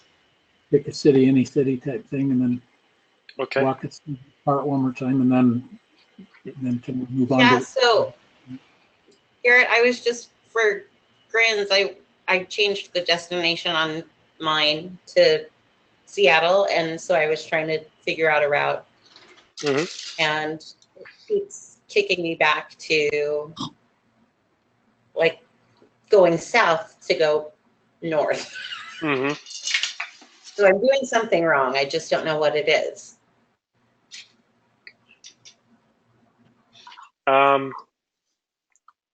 Be hard to know without me being able to see it. Yeah, I just did Salt Lake, Seattle, and I was looking at the SIDS. There are 2 to choose from.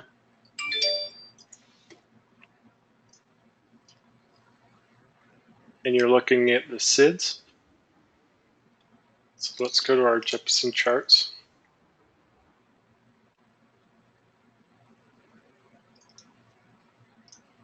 You know what? I'm going to go to, I need to update these charts.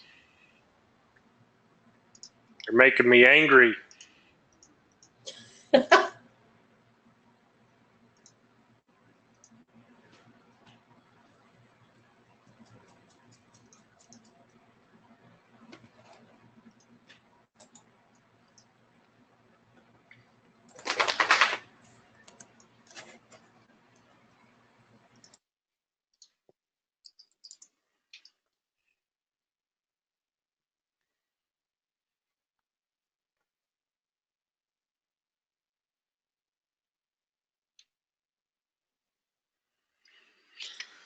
Okay,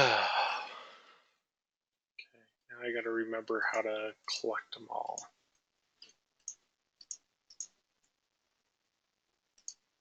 I mean, we don't have to do Seattle if you want to just pick another city pair. I know I'm jacking this up somehow. I just can't figure it out. Yeah, let me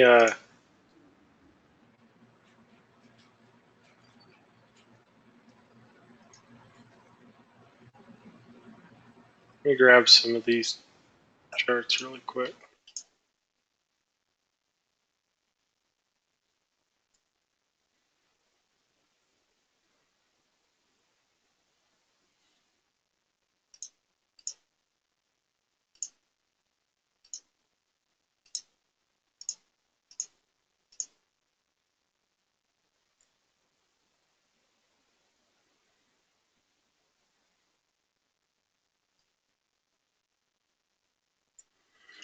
Actually, you know, I'm gonna. Okay, so for Salt Lake City to depart, typically our SIDS and our stars are going to come in from each of the 4 quadrants. We're going to have one to the that will leave to the north,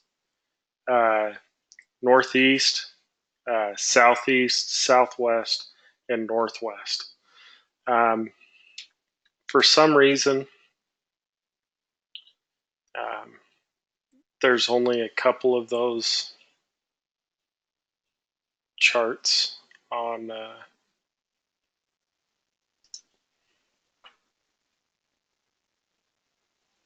the Google Drive.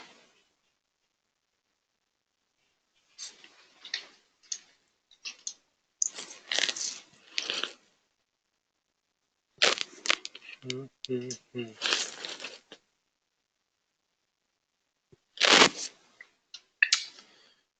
Yeah, maybe he did it on purpose.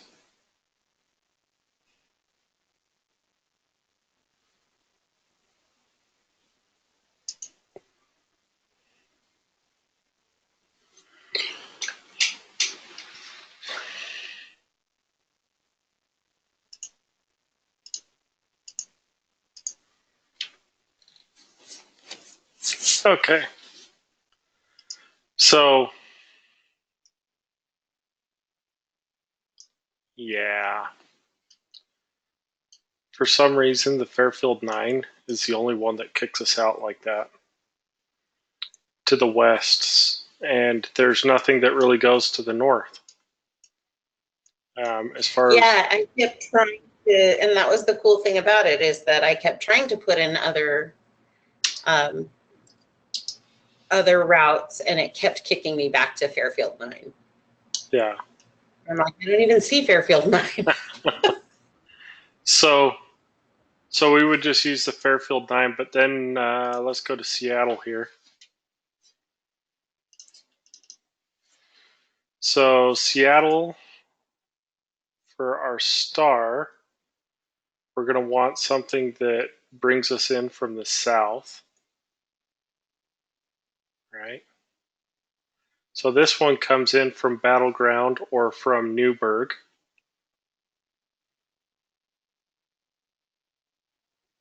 It's north. This one brings us in from Pendleton or Kimberly.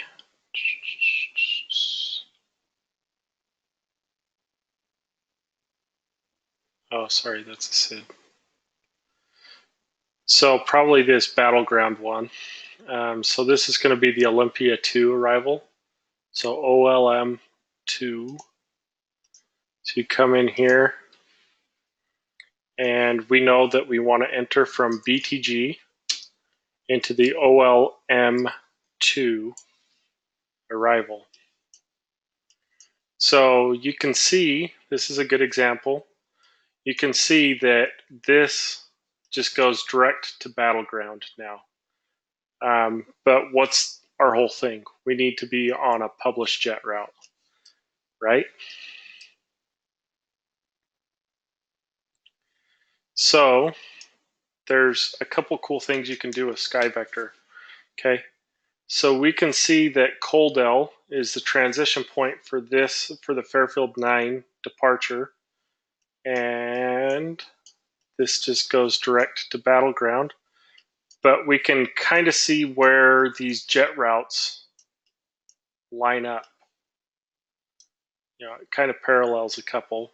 and the couple that it parallels all go through this Mustang. All those jet routes come through Mustang. So if we just grab the line, you click and drag the line over to Mustang, and then click this Plan Mustang, it'll plan Mustang VOR. Okay, then we follow it up. What's the next VOR, next jet route that kind of puts us where we want to be? Klamath Falls. Do the same thing, drag it over, click Plan, and it locks us in. Okay, now we're staying on a published jet route from our departure to our arrival. Okay. Garrett, if you switch from OAL to the Milford, it'll cut down some of that distance. Okay. That one's MLF. Yeah.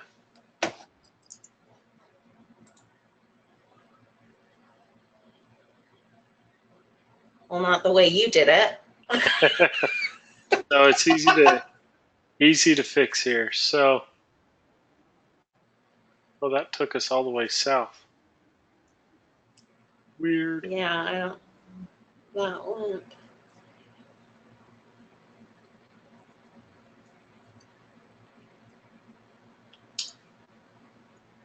There we go. I fixed it. Yeah, you did.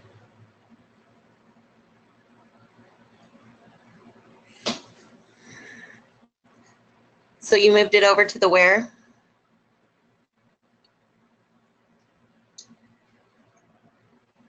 Hold on.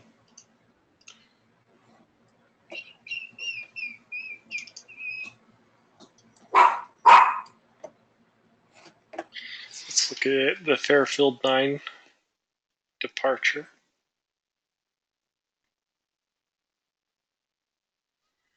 Oh, see, but Milford isn't the. Oh, Milford's on the severe 2.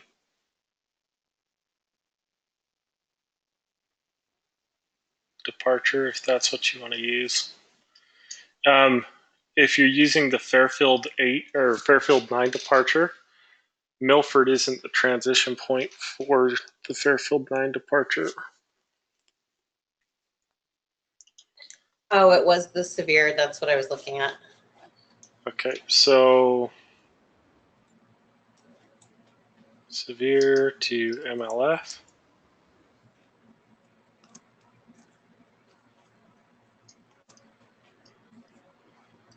And then the thing is, we're still going to end up pretty close.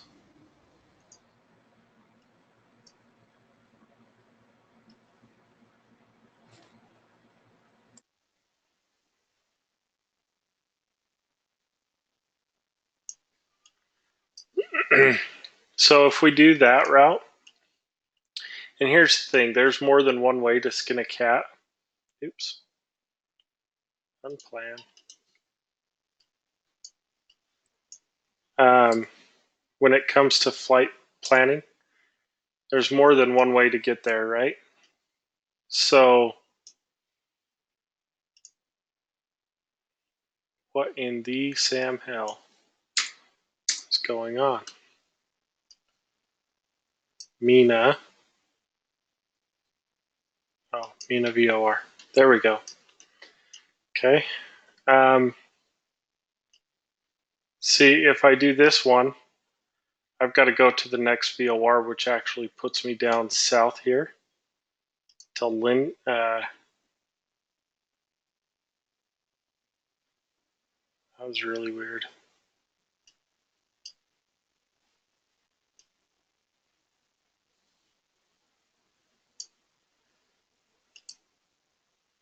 Nope.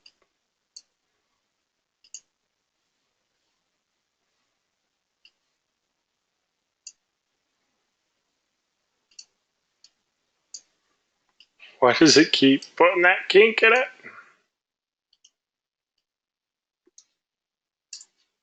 Because I broke it. Sorry. It's okay. But what I'm trying to show you He said- here is that if we come out on Coaldale, we can come straight up to Mustang. If we go down to Milford, there's no, if we have to stay on these jet routes from VOR to VOR. And if we're not staying on these jet routes, then worky. So we've got to go Milford to Wilson Creek to Mena, down to Linden, up to Sacramento, up to Red Bluff, and then up to Rogue Valley, and then to Eugene. So it's it's a lot more zigzaggy of a route. For sure. But yeah, there's a lot of ways to get there. Whoa. I just couldn't figure out how the hell to go north. That was the only point to my story. Yeah. So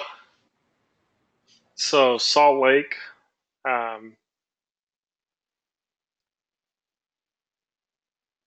there's RNAV departures to the north, but for some reason there's no ground-based departures to the north.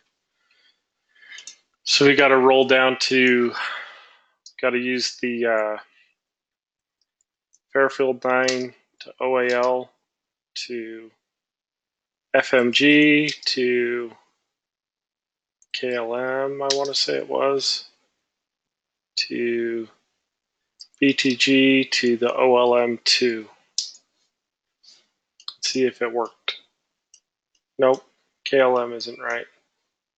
LMT.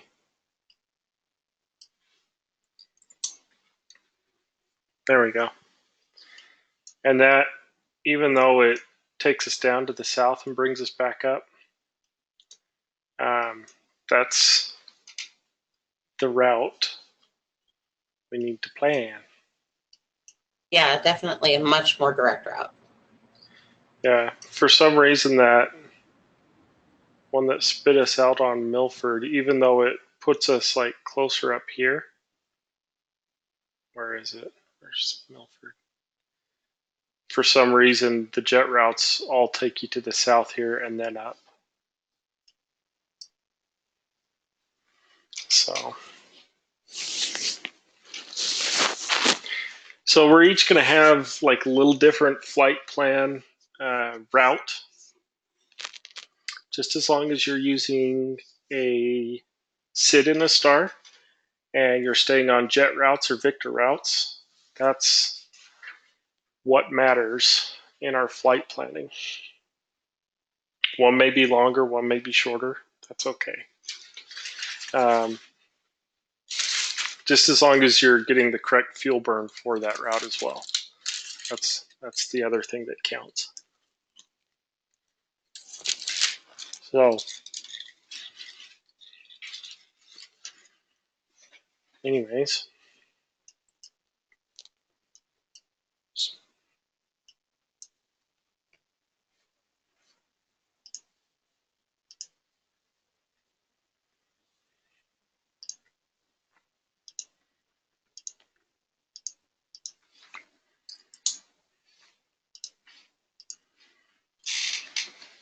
So,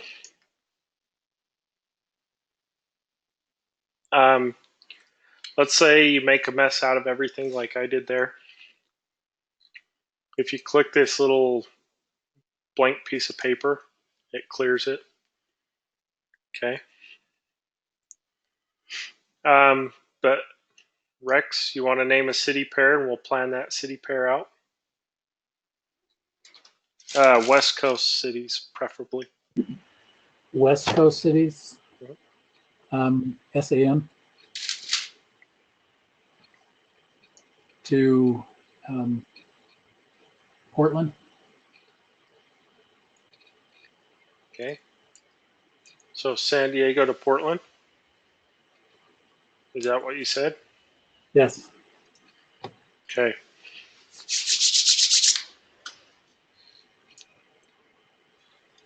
So what we need to do is we first need to, once again, we're going to go to San Diego.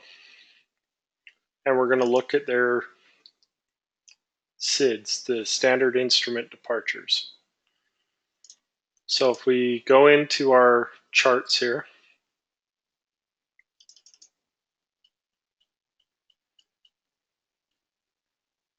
and go down, remember these are our stars, go down to our SIDs. Okay, this is to the north, so this one takes us out to the east and a little to the northeast, right? So let's see if we can find one that keeps us kind of on the coastline. This one puts us out at Seal Beach. That's a good one. Here's another one that puts us out at Seal Beach. So the difference between this one and this one is just taking off of runway 27. This one is both, gives us procedures for both. So let's do 27. So the standard configuration for San Diego is they like runway 27 as much as possible because this kicks them out over the ocean. On this side, you got buildings all over the place and a nice big hill over here. Okay. So let's depart out this way off runway 27. Okay. What's different about this one than these two, just while we're looking at this chart?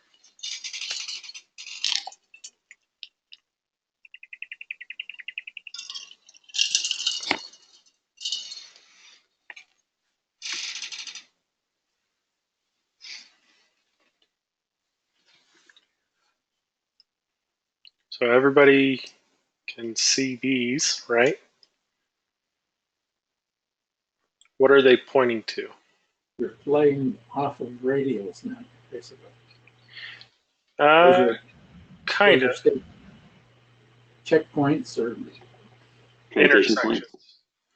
intersections, right? So the correct term for those are intersections. So intersection is identified by a radial off of one VOR and a radial off another VOR to basically create a dot on the map, right?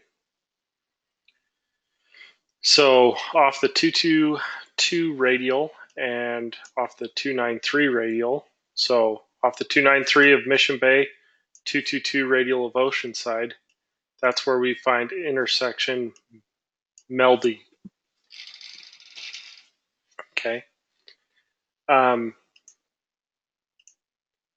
What is this point right here? What do we call these again?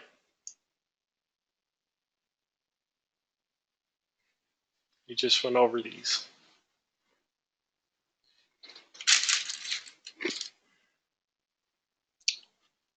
exit points. Exit points are the proper term, transitions.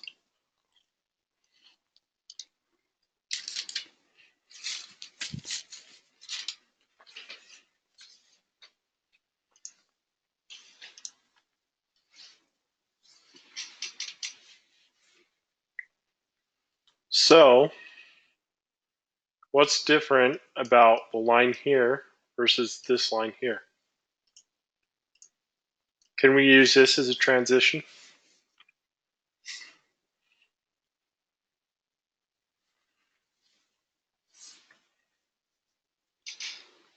It's 50-50. I would say no. No is the correct answer.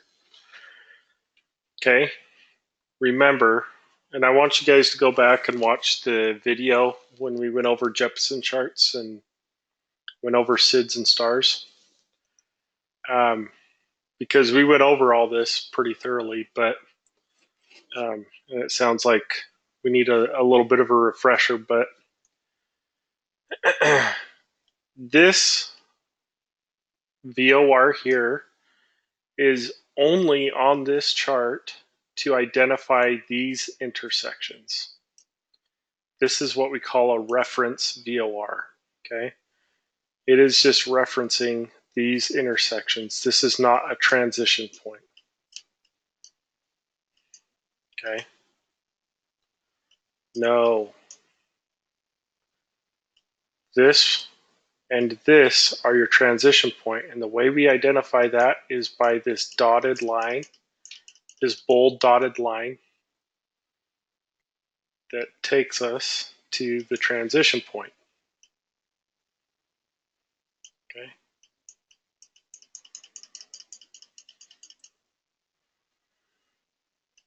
So we can only exit here and here on this SID.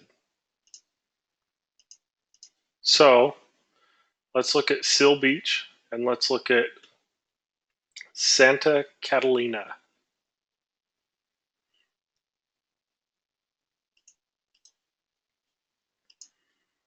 Okay. So we can find Seal Beach really fast by going SLI, and it puts the crosshairs right on the VOR. Okay, which one's Seal Beach? Well, if you look right here at our box here, there's this little mark here in the corner with a line, a leader line, that attaches it to the VOR. Okay, this right here is Seal Beach VOR.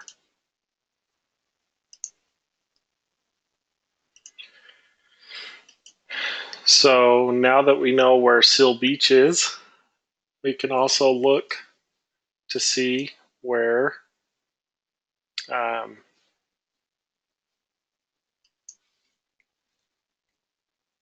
Catalina Island. So there's right here, Santa Catalina is this VOR right here. Now, if we go to our world low, you can see that this is a low VOR. Okay, that spits us out off the coast. So we're going to prefer Seal Beach over the Santa Catalina VOR because Seal Beach puts us on a published jet route. Has jet routes going directly out of it. Okay, so what we would do is we type in the Pebble 6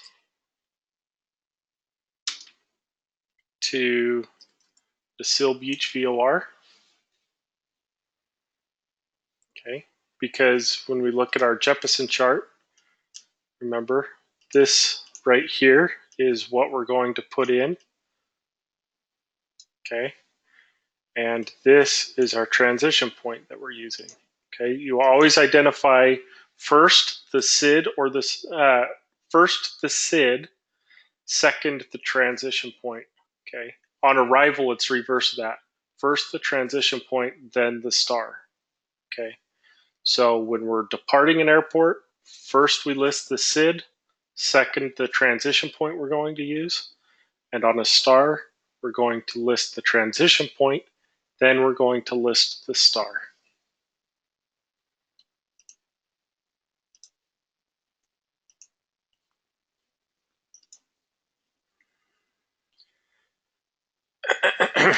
All right, so now we need to do the same thing up here in Seattle, or Portland, I'm sorry, we're going to Portland. So we'll come into our Jeppesen charts once again, and we will go to our Portland charts.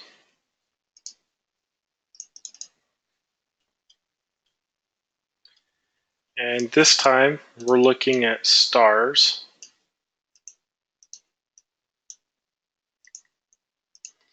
And we want a star that brings us in from the south. So here, remember this is pointing to the north.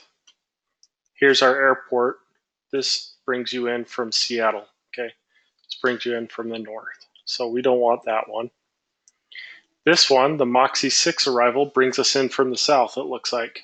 We can either come in from Klamath Falls or Rogue Valley. Looks like a pretty good choice there. So Moxie 6. So let's go and see where Klamath Falls and where Rogue Valley are. So here's Klamath Falls, here's Rogue Valley. If we follow those down, let's see which one gets us where we want to go.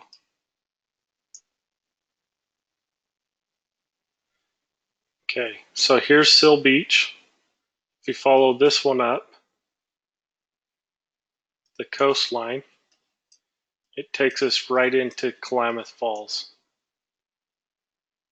You see that? So I just type in Moxie 6, I'm sorry, first the transition point. So LMT is the identifier for Klamath Falls. Moxie 6 is the arrival. Uh-oh, I typed it in wrong.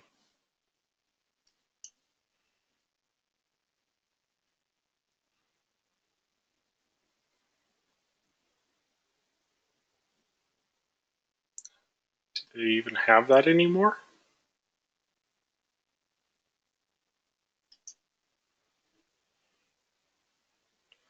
Looks like it's been changed to O City 1.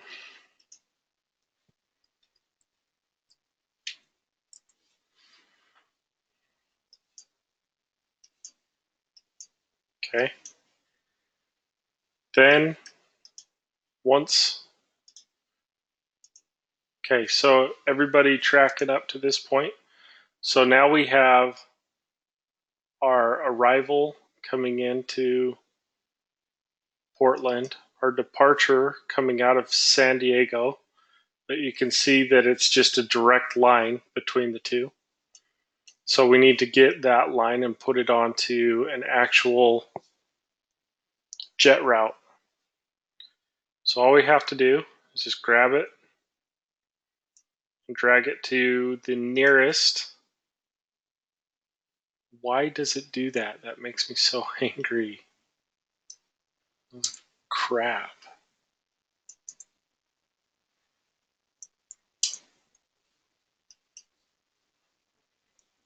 What is this thing doing?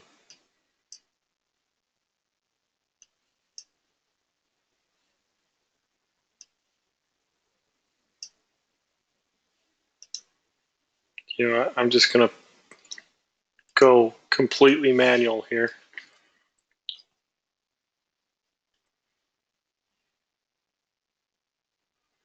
So we can either drag and drop, or if it keeps jacking with you like that,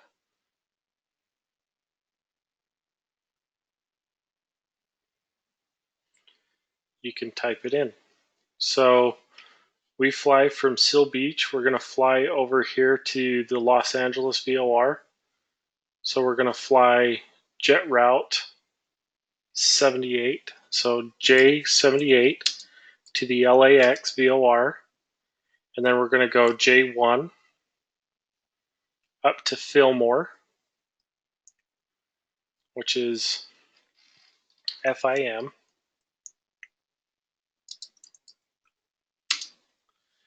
And then from Fillmore, we're going to go to AVE. And then from AVE, we're going to go jet route 189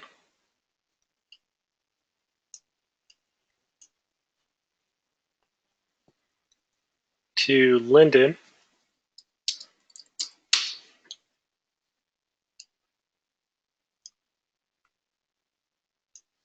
See Linden VOR here.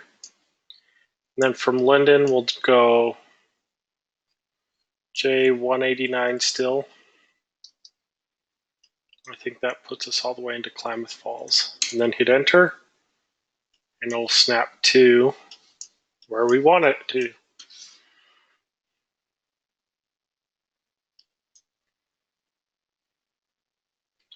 And there you go, there's the route.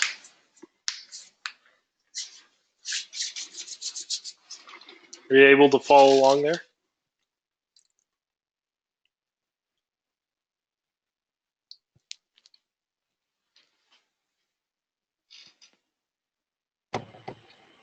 most of the points were that you were pointing out, the VORs were a little bit too small to read on the screen. Oh, okay.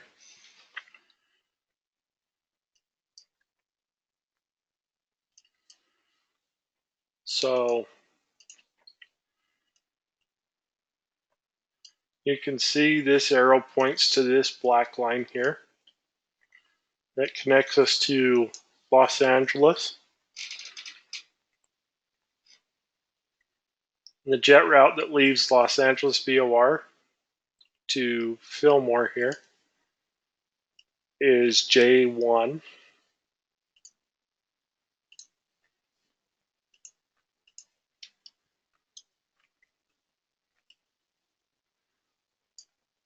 Then we can stay on J1 all the way up to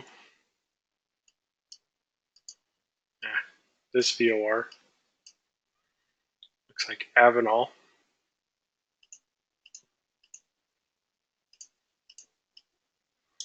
Yep.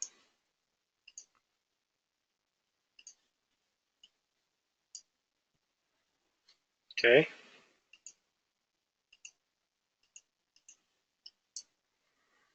Then from Avenal, we just take jet route. Remember, we don't want to use these blue ones. We'll take jet route J189 all the way to Linden.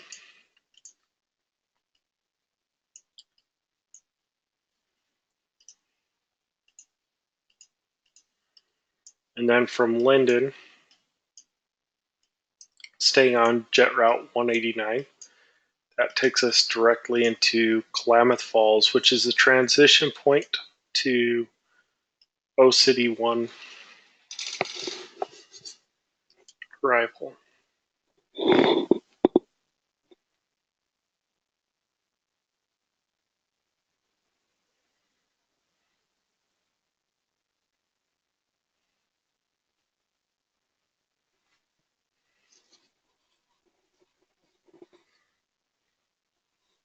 So,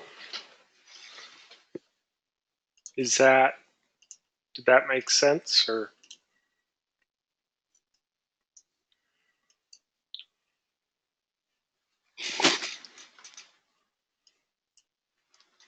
Yes. Okay. So like I said before, we're gonna get very familiar with this over the next 2 weeks. We're gonna do a lot of this.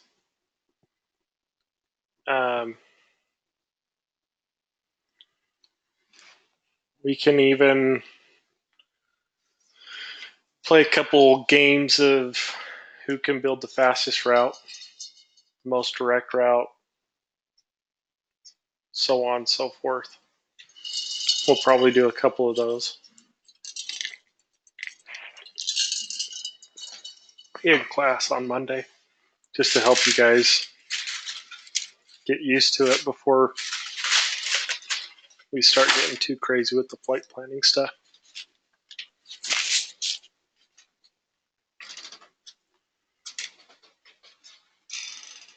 So everybody excited for the next 2 weeks?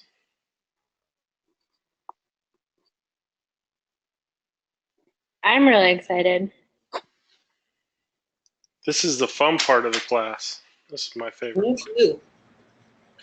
So, okay. So let's talk about next week. Next week, what I want you guys to have at class is a calculator, a notebook, a tablet or laptop if you got one, which you obviously do. I don't know.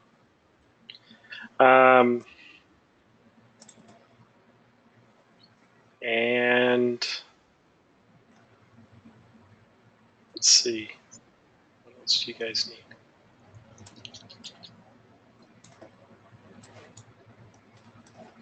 I think that's pretty much it.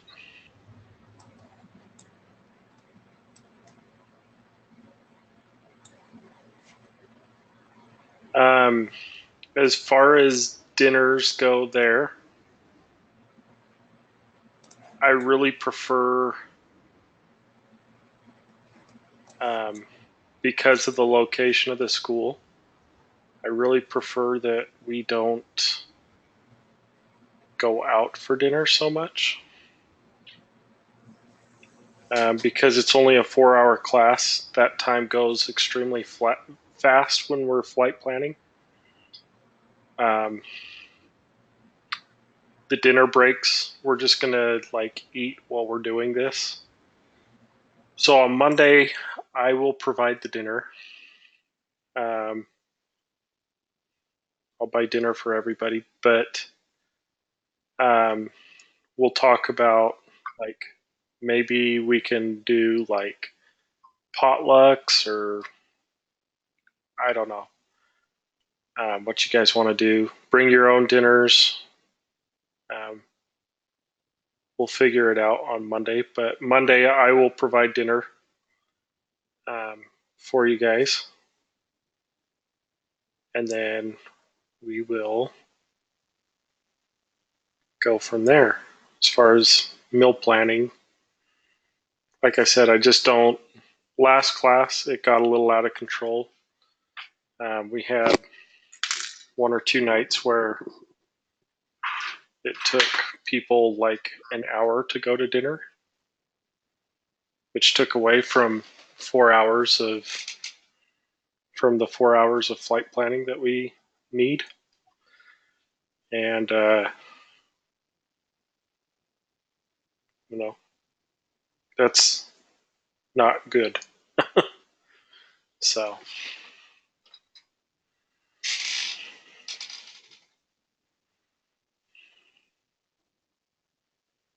any questions on about next week?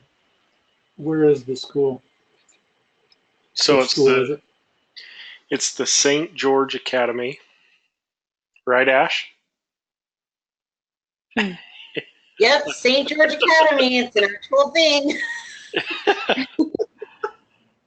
And it's in Washington. Let me pull up.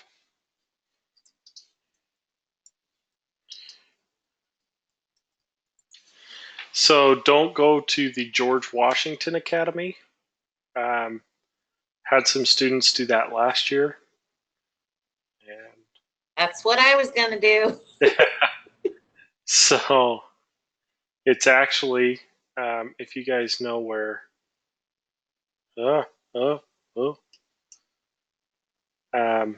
so here's the Staley Family Farm. Here's Stookie Farms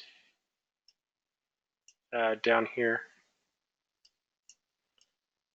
Here's the new high school, I think is right here. Is that right? Is that where they're putting that new high school? New high school or junior high, one of the two. Yeah, I think so. Here's Lynn's Market. Okay. So here's the bridge that goes over the Virgin River. Turn right at the first, if you're coming from St. George or anywhere north, really. So here's that intersection with the dinosaur place, and Smith's is like right here. If you turn right at that intersection, come down here, take your first right, first left, and take that all the way down. You'll see it on the right-hand side.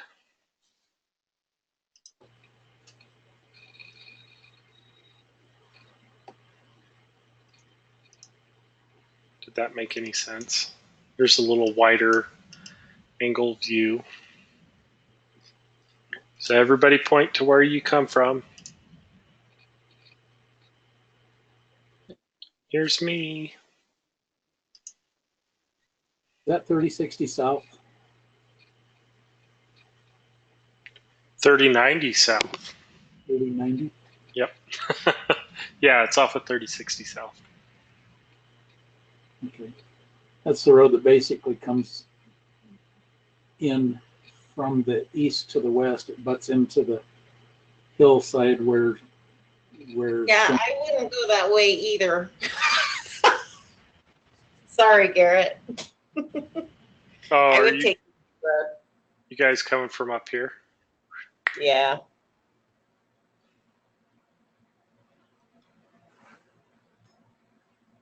So if you're coming from Hurricane, Washington, anywhere this direction, don't go the way I told you to go. If you're coming from anywhere over here, Santa Clara, Ivans, whatever, then come down Mall Drive to 3060 and then over.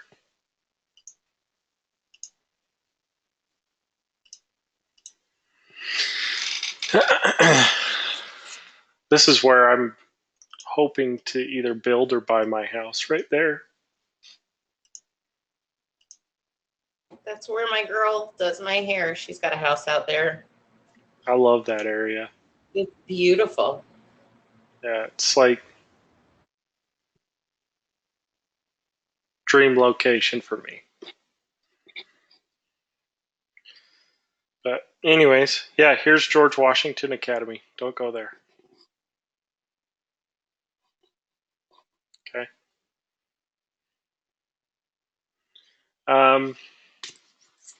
Any other questions? Oh, Bishop's Grill. Awesome cinnamon rolls. Okay, I'll stop. Sorry.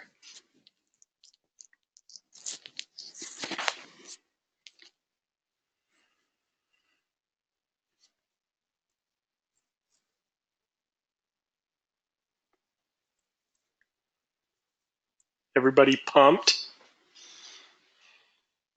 It's at 5:30, right? 6:30 for you. No, just teasing. In the morning. No, 5:30. Liz, that is an hour off probably.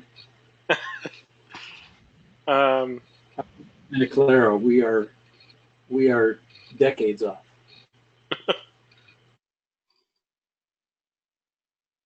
Hey, Carrie. what was that? Yeah, Are you in Santa Clara, Carrie? yeah, I'm in Santa Clara. I guess the only question I have now is I'm going to have to wear pants during class. Is that correct? Please, Carrie. Okay. Please wear them. Lame. I've been I for have 6 weeks now. I've not been wearing pants during class. That'd be nice. So, That's gonna be my problem too. I have to wear makeup and stuff. What, Carrie?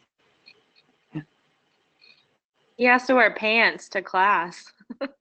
Yeah, as opposed to what? Boxers. as opposed to, yeah, exactly. As opposed to no pants.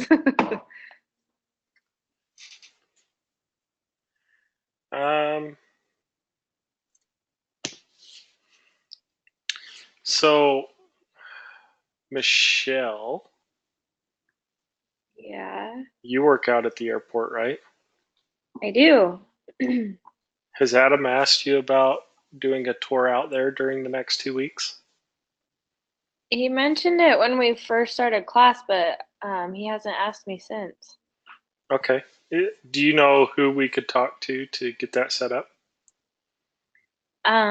Yes, probably my boss, Connie, and then the airport ops manager. His name's Brad. I can get in contact with him tomorrow when I work. Okay, that'd be awesome. Let's do a field trip out to St. George Airport. See if it would be possible if we did that on Friday or Saturday morning. Actually, no, Saturday morning won't work for me. It won't work for me though. Well, I'll be working. But Friday night, if we could do that, that'd be awesome. Yeah, I'll take it together. But we'll See if we can go down and see the VOR, see the skeletons in their closet, you know? Mhm. So, all the fun stuff. Anyways, cool. Well, if there's no more questions, then I will let you guys go for the weekend. Oh, is there a specific classroom when we get to the school? Yeah, it'll be upstairs. So as soon as you walk in the door, there's stairs like directly in front of you. Take the stairs upstairs. Take the hallway. Once you get to the top of the stairs, turn right. And then just go down the hallway to the left. And you can't miss us. We're right there. Okay. Alrighty. Oh, and then also, did everyone apply who wanted to for the Skywest yeah. job? It closes on Monday. Oh, crap. Yes. Oh, darn.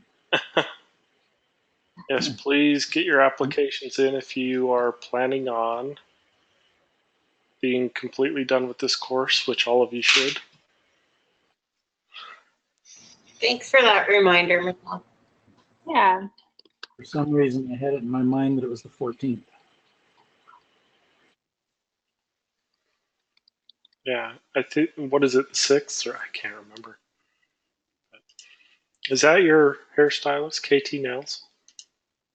I don't know. All right. No, she has a home out there. She's got a salon in her home.